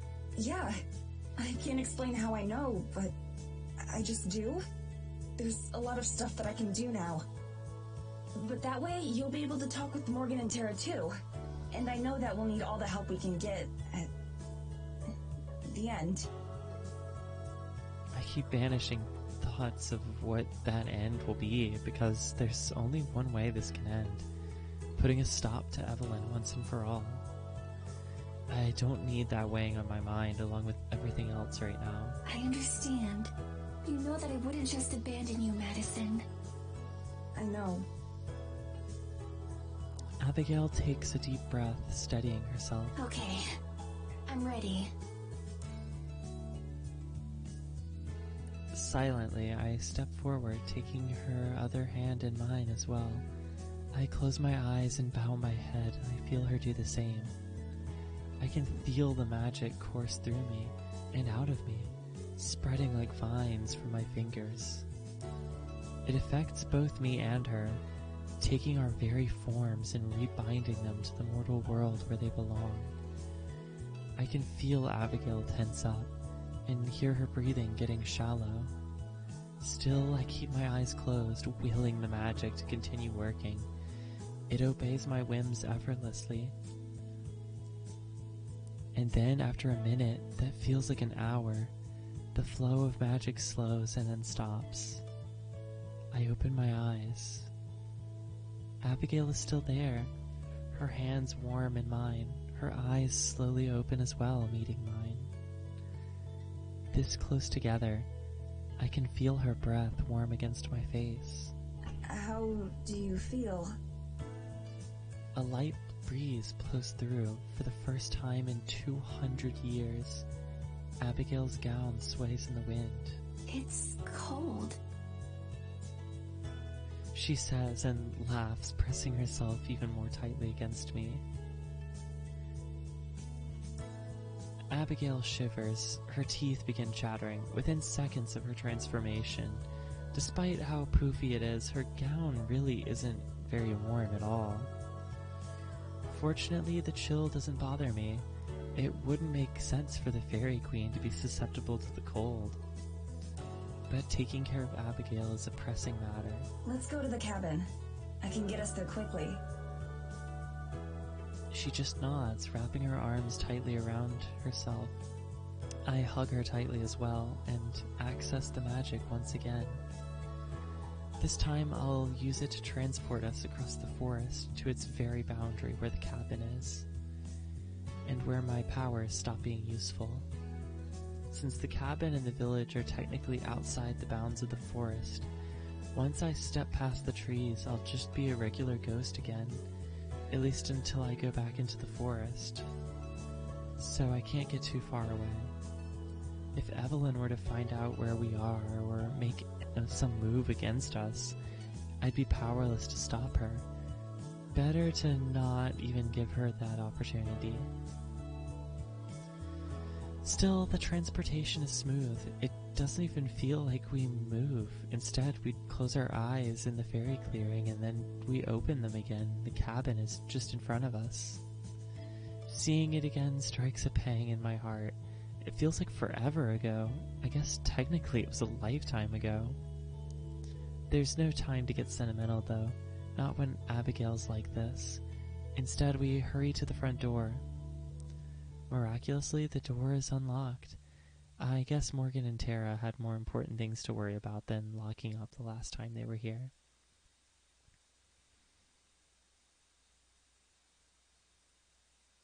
We rush inside and I turn on both the lights and the heater. As warm air cranks out, Abigail's relief is palpable and immediate. She settles down onto one of the chairs, comfiness outweighing even her curiosity for just a moment. Better? Much. She luxuriates in the feeling. eyes closed in bliss. Her fingers absent-mindedly scrape the soft cushion of the couch, which she presses her back into. It's so soft. She then leaps to her feet, zooming towards the kitchen. She drags her fingers along every different surface as she goes, stopping to examine most of them. She rubs the edge of the counter. Madison, it's so smooth and cold. At the sink, she examines the faucets intently before spinning one of them. Cold water pours out over her hands, and she yelps in shock, but quickly grins. Madison, it's like a river. Then she reaches the heater, which is pretty much keeping her alive right now. Like a cat, she basks in front of it, relishing the warmth. Each sensation seems to bring her immeasurable joy. For me, it had been a couple of weeks. For Abigail, it had been 200 years without feeling warmth or cold or textures. I watch fondly. I wish we had more time to enjoy ourselves, more time to show her modern things like films. I remind myself that I can't think like that. We just don't have the time yet. We just have to get through this. Then we'll have all the time in the world. I'm going to get you some warmer clothes. I'll be right back. All right. Where is she going? She's still plopped in front of the heater, closer than I would have thought is comfortable. Smiling, I head into what had once been my bedroom. It's been rearranged a bit. My suitcase has been shoved to the corner, forgotten. My laptop sits atop my bed, although most of the video gear is missing. Tara and Morgan must have taken it with them when they left. Good thinking. I start booting up my laptop while I roll the suitcase to my bed and start sifting through my clothes. After everything I've been through, the actions feel so mundane that I have to give myself a second just to let it all sink in. Everything's been moving so fast since that night Abigail and I kissed by the water. There's hardly been a chance to breathe. Still, being back on familiar territory with familiar comforts is reassuring. It makes me feel human again. Something as simple as being able to push a button on my computer and watch it respond is a little miracle that I don't think I'll ever take for granted again. Getting used to the necessities of normal life, like eating and sleeping, will definitely take some time, though. Same with keeping warm. Unfortunately for Abigail, my clothes are the only option she has.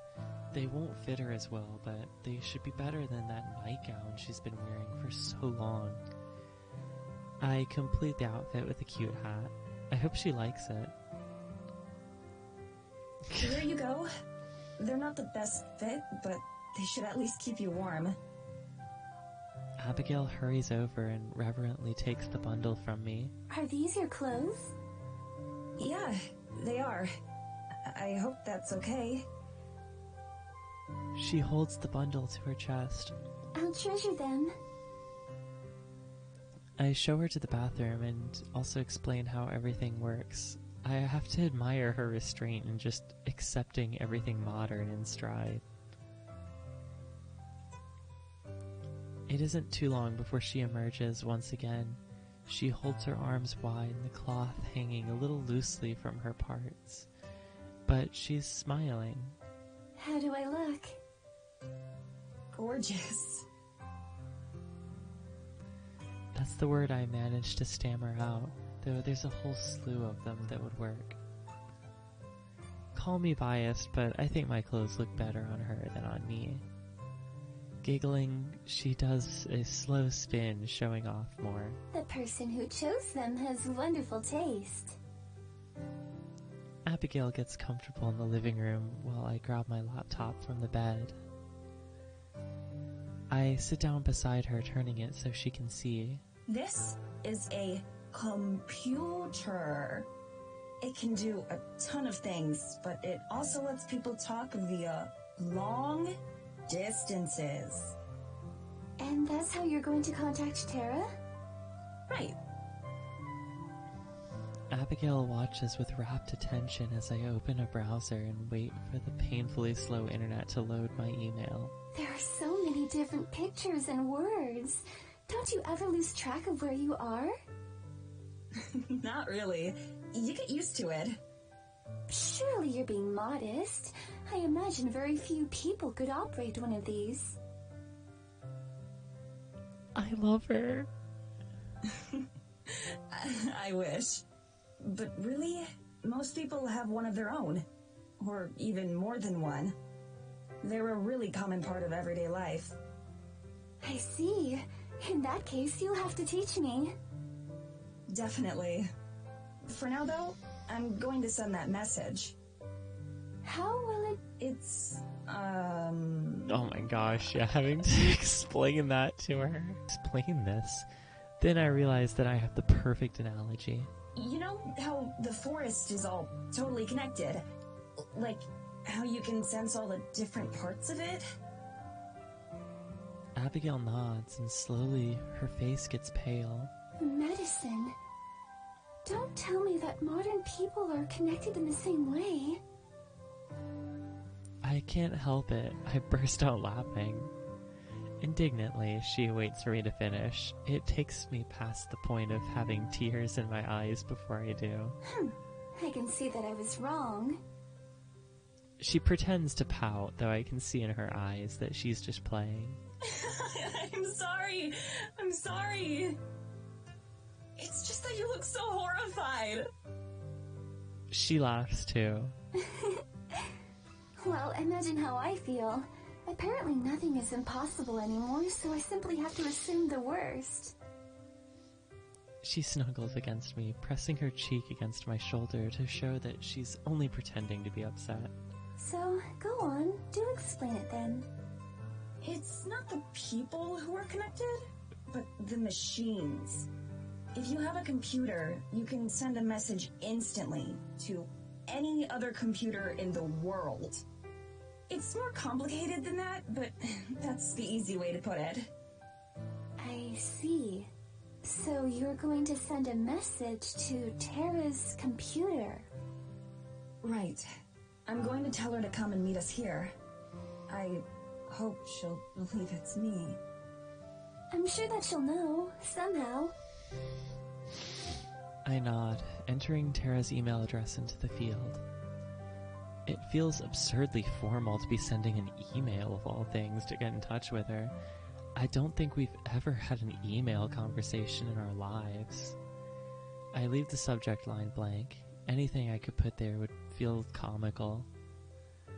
I don't really know how to word the rest of this message, so I don't think about it. I just put my fingers to the keys and start to type. Dear Tara, I know this is going to sound kind of hard to believe.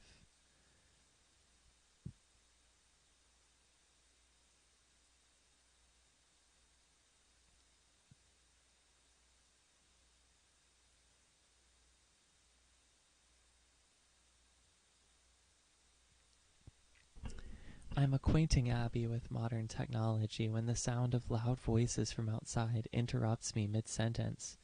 Well, one very obnoxiously loud voice. I only know one person who can make a racket like that. I grab Abigail's hand and lead her out into the living room, just in time to hear Tara and Morgan reach the door. Tara, stop for a second. We don't know for sure this isn't a trap. Yeah, but what if it's not? I can't take that chance. Tara, I missed you. I missed Morgan too. It's like been a while since we saw these characters. I'm going in. Tara, wait! The door flies open so hard it bangs against the wall. Tara freezes in the doorway, probably not expecting me to be right there. Or maybe even here at all. Hey. Everything I had rehearsed and planned to say in my head is forgotten in an instant. Somehow this feels more unreal than anything else so far. I never had time to doubt any of the stuff that's happened to me. I had plenty of time to doubt that I'd see Tara again. Tara's mouth flaps up and down like a nutcracker statue. I don't think she forms a single coherent word. Morgan approaches from behind and places a protective hand on Tara's shoulder, which seems to reset her. She rubs her eyes and stares at me. Either she doesn't believe what she's seeing, or she's about to cry. Maybe both. You've changed your look a little bit, huh? When she finally speaks, her voice shakes like crazy. You like it? Tara gives me a slight nod. It makes you look like a total nerd. Without another word, she bursts into tears. She doesn't even hesitate a moment before bounding forward like an excited, tear-stained racing dog. I've spent so long worrying about her that seeing her safe and sound in the flesh is almost too much to handle. There's so many things that we left unsaid or unresolved. I'm just glad that there's time to fix that now. I thought you were dead. Me too. We both burst into laughter, still punctuated with sobs. But at least we both have the clarity of mind to tell that this hug has gone on for way too long. When we split apart, she has a big dumb grin on her big dumb face. Welcome back, Mads. Good to be back, Tara. Our reunion over, Morgan finally steps forward, taking Tara's hand in her own. She smiles at me, her expression soft for once. Hey, Maddie. It's good to see you again. Her voice is as calm as ever, but the wide, genuine smile on her face tells me that these last couple weeks have changed her as much as they changed me. You too, Morgan. I feel like I should say something more than that, but I know neither of us is much for words. It's nice to have someone else around who feels the same way for once. Before anything else, there's someone I'd like to introduce you to. I turn to gesture for Abigail, but at first she's nowhere to be seen. Then I spot a familiar flash of pink and purple lingering by my bedroom door. Right, we spent so long together that I'd forgotten how timid she was when we first met. Her eyes are wide as she wrings her hands, looking from me to Tara and back. Tara and Morgan look just as shocked once they notice her. I head over to where Abigail is and take her hand. They're okay. I promise. She nods, letting herself be led back into the living room. Tara, Morgan, I'd like you to meet Abigail. I pause for a moment. She's my girlfriend. Whoa. We do have a lot to catch up on. She turns to face Abigail. I'm Tara. I've been friends with Maddie for forever. It's nice to finally meet you, Tara. I've heard a lot about you. Hell yeah! All good things, I hope? Mostly. I'll take it. Morgan steps forward too. Morgan, nice to meet you. Abigail nods politely. You as well. So, let's sit down. We've got a lot of catching up to do and not a whole lot of time to do it. The four of us move to the couch and sit down.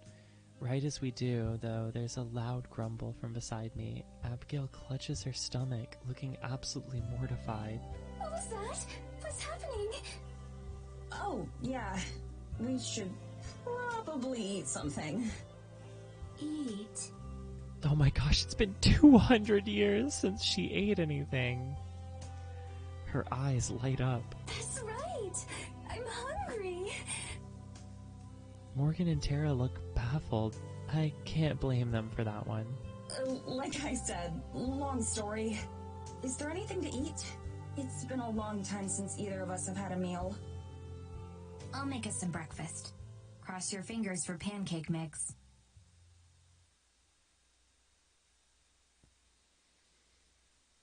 Anyway, I think that's everything. Minus the really juicy stuff, anyway.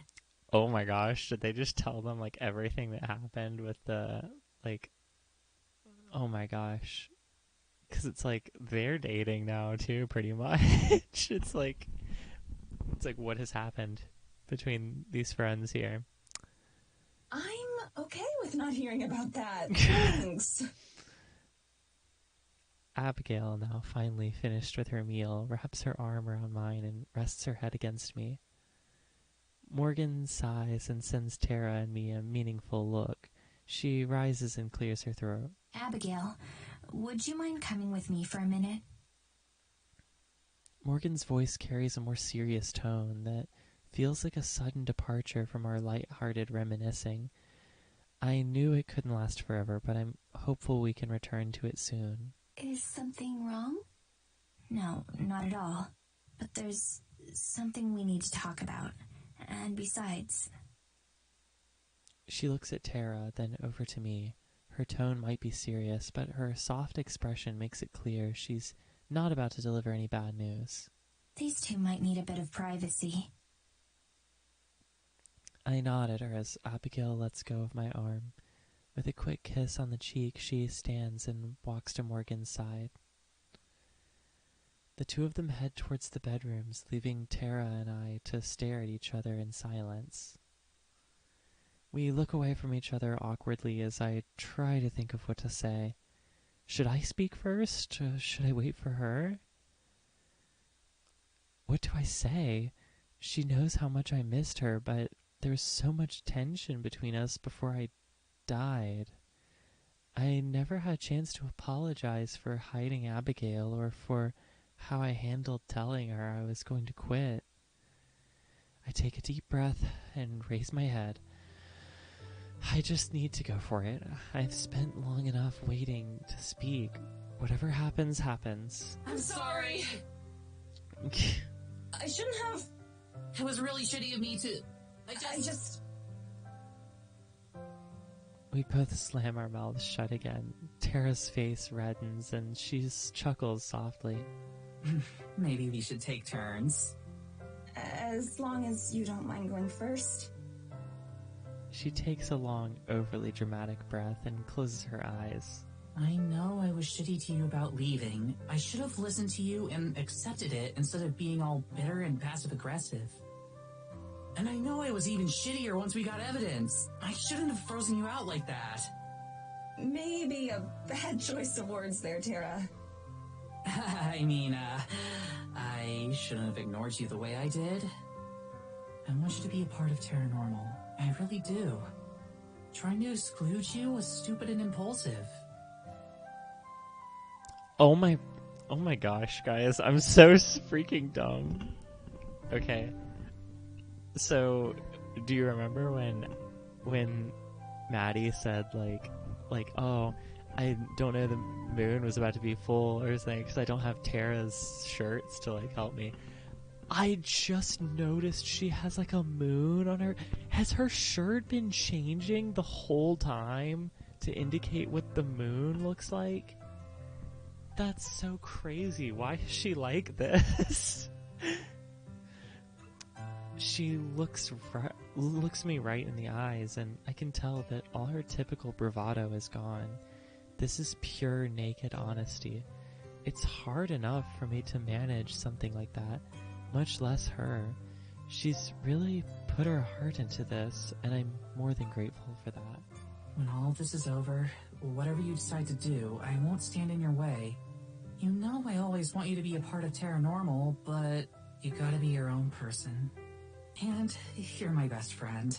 Thinking I might have lost you forever made me realize I honestly have no idea what I'd do without you. I give you a lot of shit, but I really do love you. I'm so sorry this all happened because I was too much of a screw-up to remember that. Tara exhales and slumps back in her chair, as if the act of apologizing drained all the energy in her body. She's grown so much in the short time we've been here. then again, so have I. I need to make sure I show her the same sincerity in return. I'm sorry too, Tara. Even if I was mad, I shouldn't have hidden Abigail from you. It made things worse for both of us. And it drove us apart when we should have been getting closer than ever. But more than that, I shouldn't have set this whole thing into motion the way I did. The memory of our fight back home is painful, but I can't keep trying to run away. Instead of dealing with it head on, it's not fair to either of us. I should have told you I was thinking about leaving, and why I was thinking it. I should have talked things over with you, instead of dropping the bomb on you right before we left. When I thought I was going to be stuck here forever, I realized you were the person I'd miss more than anyone else. Even more than my family. I don't know what I'm going to do when we get back. I still have a lot to figure out. But I do know that whatever happens, we'll always be best friends. Mads, hi. As she struggles to think of what to say next, I gently put my arms around her in a reassuring hug. We've said enough for now. She hugs back, squeezing a bit too hard. We stay that way until it starts to get awkward, as hugs between us tend to do. I pull away and sit back down, a bit embarrassed. So, are we good? I let out a deep breath, releasing the anxiety that had been twisting my stomach in knots. Whatever happens next, I know it'll be easier without that dragging me down. Yeah. I think we're good. Are we good enough for me to start calling you the ghost with the most?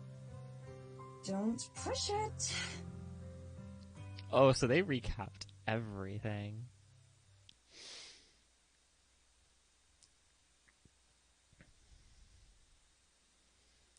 I end up bringing Abigail into Tara's room. The two of us carefully step over the pile of clothes on the floor to sit on the bed.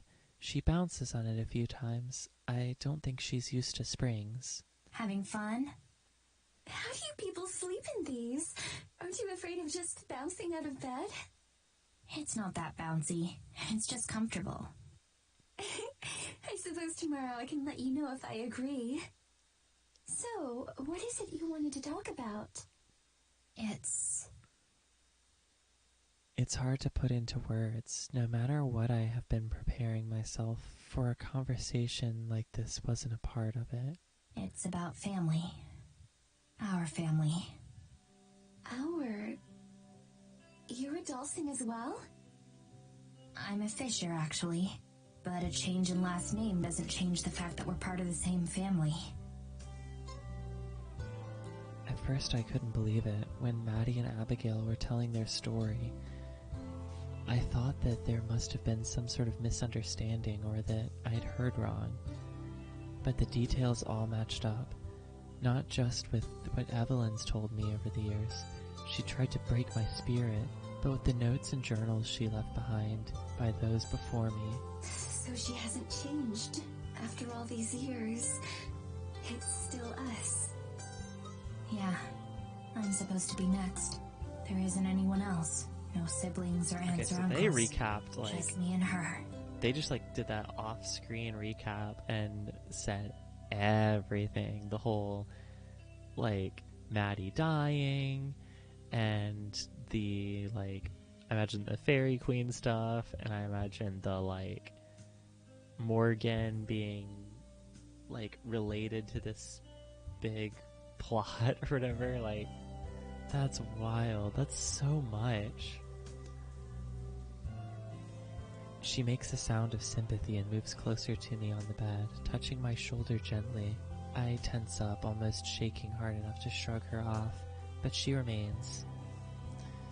I don't want to be that person anymore, the one afraid to let anyone get close, physically or emotionally. I'm sorry. I just nod. I can tell that she doesn't know how to say either, and that's fine. Do you mind if I ask you something? Sure. Why didn't you leave? Back in my time, it wasn't even a possibility. There was no way I could have escaped. We wouldn't have gotten very far if we'd tried. But now, Madison's told me about all sorts of fantastic machines and devices. Surely you could have gone. I shrug. Of course I considered it, dreamed about it, even, but there's no way she could know that, and besides... I thought about running away many times. I thought of a lot of different ways to make sure she couldn't hurt me anymore. But the same thing stopped me every time. She wouldn't just give up because I'm not around. She'd find someone else, just like she always has. And they'd die instead. I brace for her to tell me that's ridiculous and that I should have just put myself first, or to burst into tears at the very notion. Instead, she laughs. It's not a happy laugh, though. I see. I understand. Truly. I chose to die for someone else's sake as well. Someone I cared about very deeply. She sighs wistfully, remembering days long gone. I can't help but smile the same way that she laughed. I see I'm just carrying on the family tradition then. Let's make sure it ends with you. I nod. It will, one way or another. I am glad, though, to know that our family turned out to have people as wonderful as you. I'm really not anything that special. I disagree. Not just anyone could have done what you have. She leans forward, wrapping her arms around me in a gentle hug. This time I don't hesitate. I hug her back. Family. It's never been a word that really meant that much to me. All I've ever had was the monster in my home. Now, though, I realize that that is no longer the case. We separate and I gesture towards the door. She nods. Together we leave the room and rejoin the rest of our family.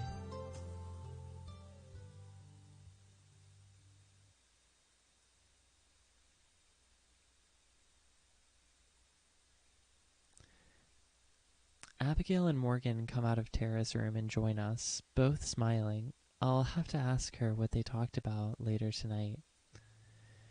But right now, I'm just enjoying the moment. I feel more at peace than at any time since arriving in Eisenfeld. Even during the sweetest moments with Abigail, there was still the lingering bleakness of being a ghost. Now, despite the threat of Evelyn, it feels like there's a chance of everything turning out well. As we talk, Morgan's cat comes and hops up on my lap. I would have expected her to take to Abigail, not me. I scratch behind her ears and she leans into the motion, purring contentedly. Tara notices and sits up straight. Wait a sec. Mads, I just realized. But you haven't met Geladura yet, right? I have. Back in the shop, right after we arrived. Remember? No, I mean, like, met her. Morgan was right. She really can talk. She can. I can. The cat looks up from my lap, staring into my eyes. Her tail swishes lazily. If I feel like it. Then why didn't you sooner? It's the first question that comes to mind. Geladura closes her eyes. After a moment, I start to think that she's fallen asleep, but she opens them once more. I didn't feel like it. I look over at Morgan sitting across from me. I guess I owe you an apology. It's fine. She certainly didn't make it easy to believe. Oh. Geladura stands up, her tail lashing as she strides over to drape herself across Abigail. In response, Abigail strokes Geladura's fur, looking almost as gleeful as when we had our first meal. I didn't know if I could trust you. Now I know. I leave the two of them to their cooing and cuddling and walk over to the front window, peering outside. How many times have I stared at the stars these past few nights? Abigail taught me a few constellations, but tonight, it looks like an entirely different sky. I rest my head against the window pane, soaking in the starlight and calm. Hey, by the way, you said you only came into the village that one time, right? Yeah, we didn't want to risk it any more than that. Not with how close we came to Evelyn. Makes sense. You, didn't see anything embarrassing when you were spying on us, right? We weren't spying. Or at least we weren't trying to. But no, thank God. Oh, phew. For real, though, after this is over, but before we leave, you've got to show us some of the cool spots in the forest. Sure, that'd be fun. Actually, do you want to go right now? Oh, wait, for real? I can show you the fairy clearing at least. That's our favorite spot.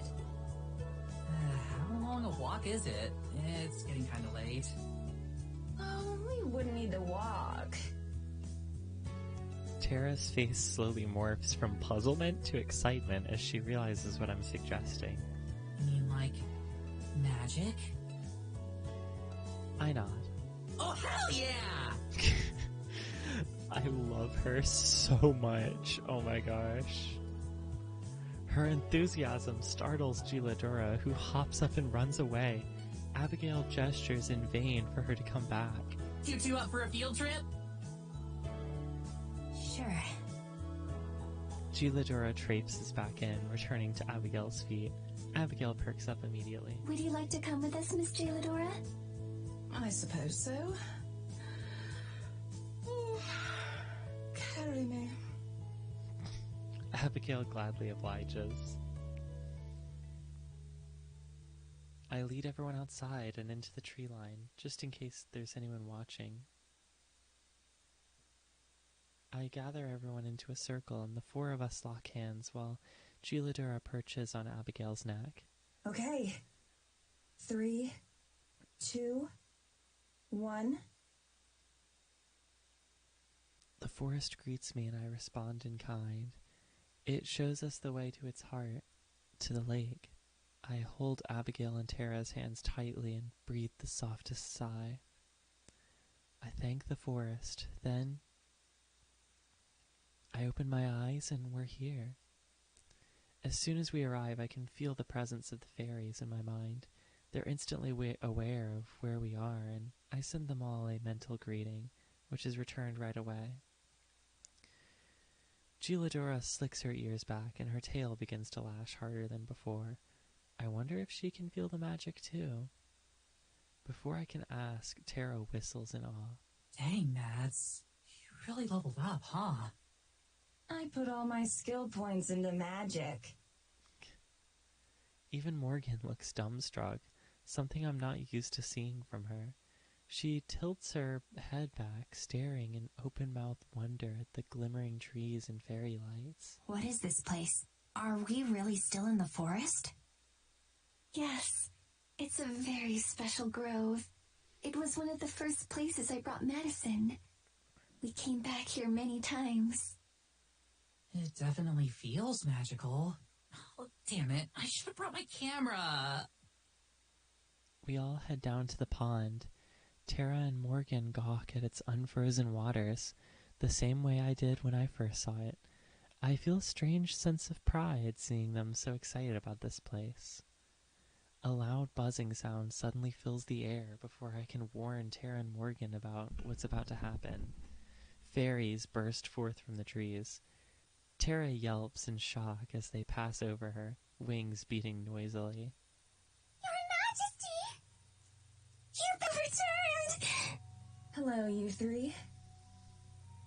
It's nice to be greeted so enthusiastically, even if I didn't exactly want to be queen. I wave, expecting the three of them to come to me right away.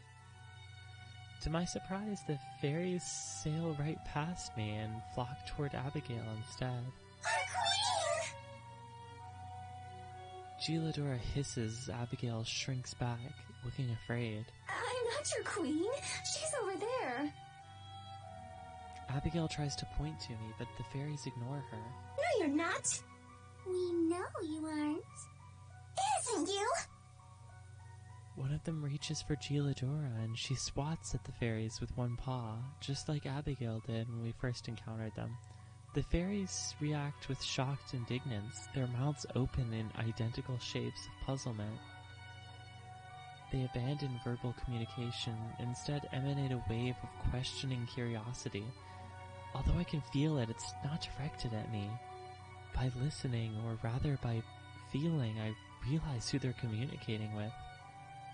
Giladora. Whoa, whoa, whoa! Just to be sure I'm right, I communicate a request for confirmation. Despite her discomfort, Giladora turns to me from Abigail's arms, blinking languidly. Yes, that's right.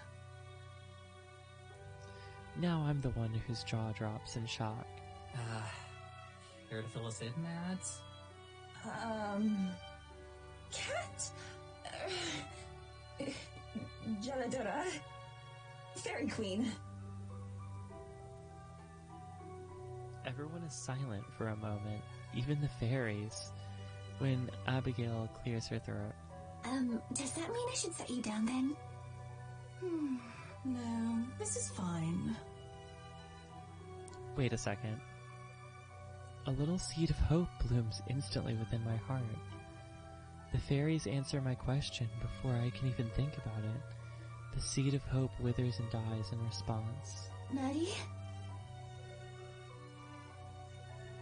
I close my eyes tightly.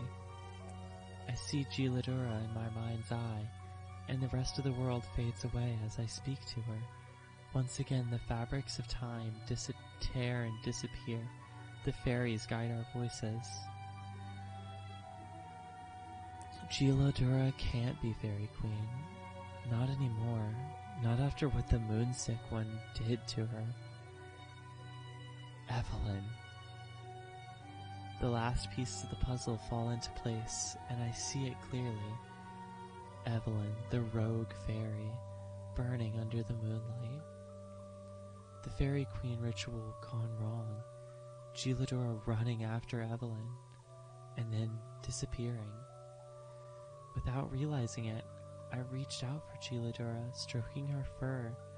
The fairies and I communicate with the heart of the woods, to free her and restore her rightful place on the throne. The woods usher forth its strength. The fairies conglomerate around us, the buzzing increasing in frequency until its dull hum. I reach within myself. The waxing moon basks the scene. I gather its light into a pool of my hands. Reaching out, I feel the magic on Giladora begin to vibrate violently. It burns to the touch.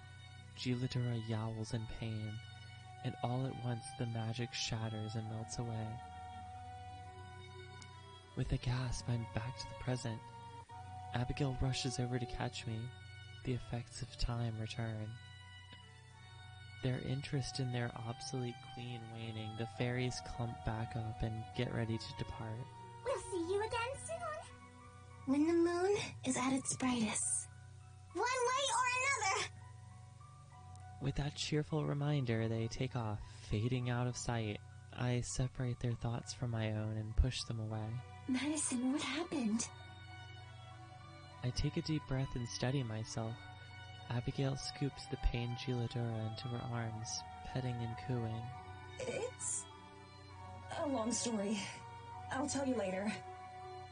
Giladora, are you alright? Yes. It was foolish to think you, new Spring Queen, could dispel such a powerful curse on a waxing moon. Giladora turns away and grooms herself. I feel a rush of guilt. Tara touches my arm slightly. You okay, Mads? Yeah, I'm fine. She grins and pats my back, trying to ease the mood. She stretches wide and lets out a huge nervous laugh. Oh, good. Well, that wasn't like anything I expected. The fairies especially. What did you think they'd be like? Wait, what? Okay, it's playing. I was like, I love this song. It's very silly. I have no idea. But it definitely didn't involve your cat being a queen. I would have gotten you the nicer cat food if I'd known. Yo, Gelato, how come you never told us you were a fairy queen? Giladora doesn't even deign to look at Tara. You never asked. As soon as we arrive back in the cabin, Abigail makes a mad dash toward the couch and flops down on it with a loud thud. I'm a little surprised at how quickly she covers the distance. Giladora leaps from her arms and trots over to the kitchen, immediately sticking her face in her food bowl. Oh, my feet. Are they sore? I can imagine walking around again after so long might be a bit draining. No, it's not that. It's these boots. Abigail kicks off her boots and sends them flying, eliciting a yelp of surprise from Tara as one of the boots nearly hits her dead on. Your feet are bigger than mine. Do you have any idea what it feels like to get snow in your boots for the first time in 200 years? The three of us shudder in unison at the thought. Tara takes another step away from the boot as if she's afraid of infecting her with cold feet. I can tell you right now that when we do go to America, I'm going to be spending the entirety of the winter months indoors. I can't help grinning at her words. Even if it wasn't entirely serious, that's the first time I've heard her speak about our future together with that much certainty. I make my way to the couch and sit down beside her, putting my arm around her without a second thought. She leans against me, our bodies perfectly aligned. When the summer months roll around, I am definitely taking you ladies to the beach. Abigail instantly perks up at that, clasping her hands together and leaning forwards towards Tara with a huge grin on her face. Yes! Goodness! The sand, the sun. I'd love to see the ocean. Morgan seems a little less enthusiastic about the prospect of the beach, her face an expression more of concern than excitement. If we go to the beach, I'm going to end up looking like a lobster. Yeah, but you'd be a really hot lobster. I try as hard as I can to suppress a groan, but Morgan and Abigail both chuckle. Abigail I can understand, but the fact that Morgan genuinely finds this kind of thing endearing is baffling. Thanks, babe. So, Abigail, Oh my gosh. what's the most interesting invention you've seen since you came back? I suppose... I haven't seen much of it, but the internet seems like a wonderful tool. I love the idea of being connected and sharing thoughts, feelings, and creativity with everyone around the world. My girl! There isn't a single person more qualified to teach you about the internet than I am. We are gonna have a blast.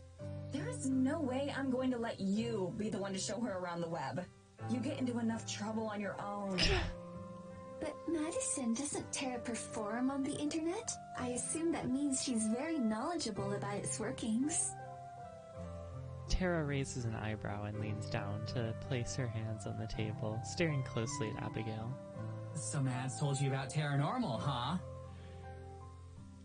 Oh no. She told me some things. I know you tell stories about supernatural occurrences and that you take them very seriously, even when they're quite obviously untrue. Did she now? Sweetie, maybe we shouldn't... And she told me that people all over the world enjoy watching you. It sounds like you must be an incredible storyteller. Nice save. Tara breaks into the same massive grin she always puts on when she knows she's found a new audience. You don't know the half of it, Abby. I've got a million of them. I roll my eyes and lean back against the couch. Abigail just moves closer. Oh my gosh, there's a huge gnat in my room right now, guys. Ready to hear whatever Tara is going to say next. Just looking at her feels healing. If listening to Tara's stories makes her happy, then Tara can tell as many stories as she wants. Not that I'd ever tell Tara that, of course. One story turns to another. Morgan and I will chime in with a correction every now and then, but we mostly let Tara work her magic. Abigail keeps asking questions, and Tara keeps eating them up. If Morgan's anything like me, she must enjoy seeing the girl she loves acting so happy. I know I am. I don't know what's going to happen after this. We're still in danger. We still don't have a way out. But that doesn't mean we can't enjoy our time together. All of us. I just wish I could shake the feeling that this is the last time we'll have this chance. We stay like that for a while, telling stories, making jokes, and most importantly, talking about our future.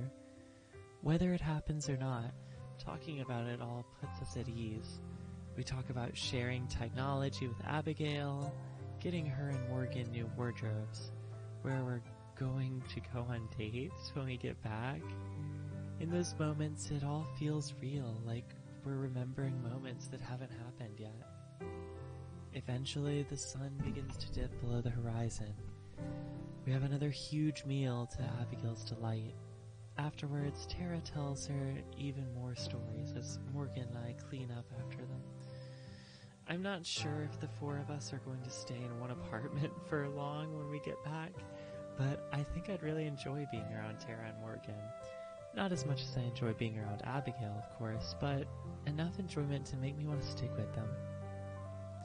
In time, Abigail starts to yawn and blink wearily as Tara talks.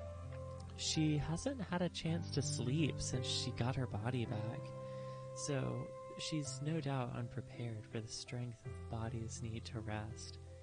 When the sun finally sets and we say our goodbyes and head to our room, I am already looking forward to tomorrow.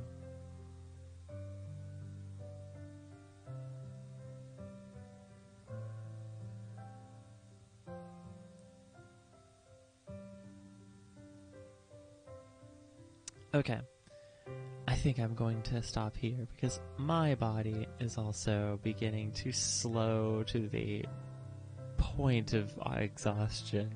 I am really tired, so I am gonna end it here. But I had a great time. Oh wow.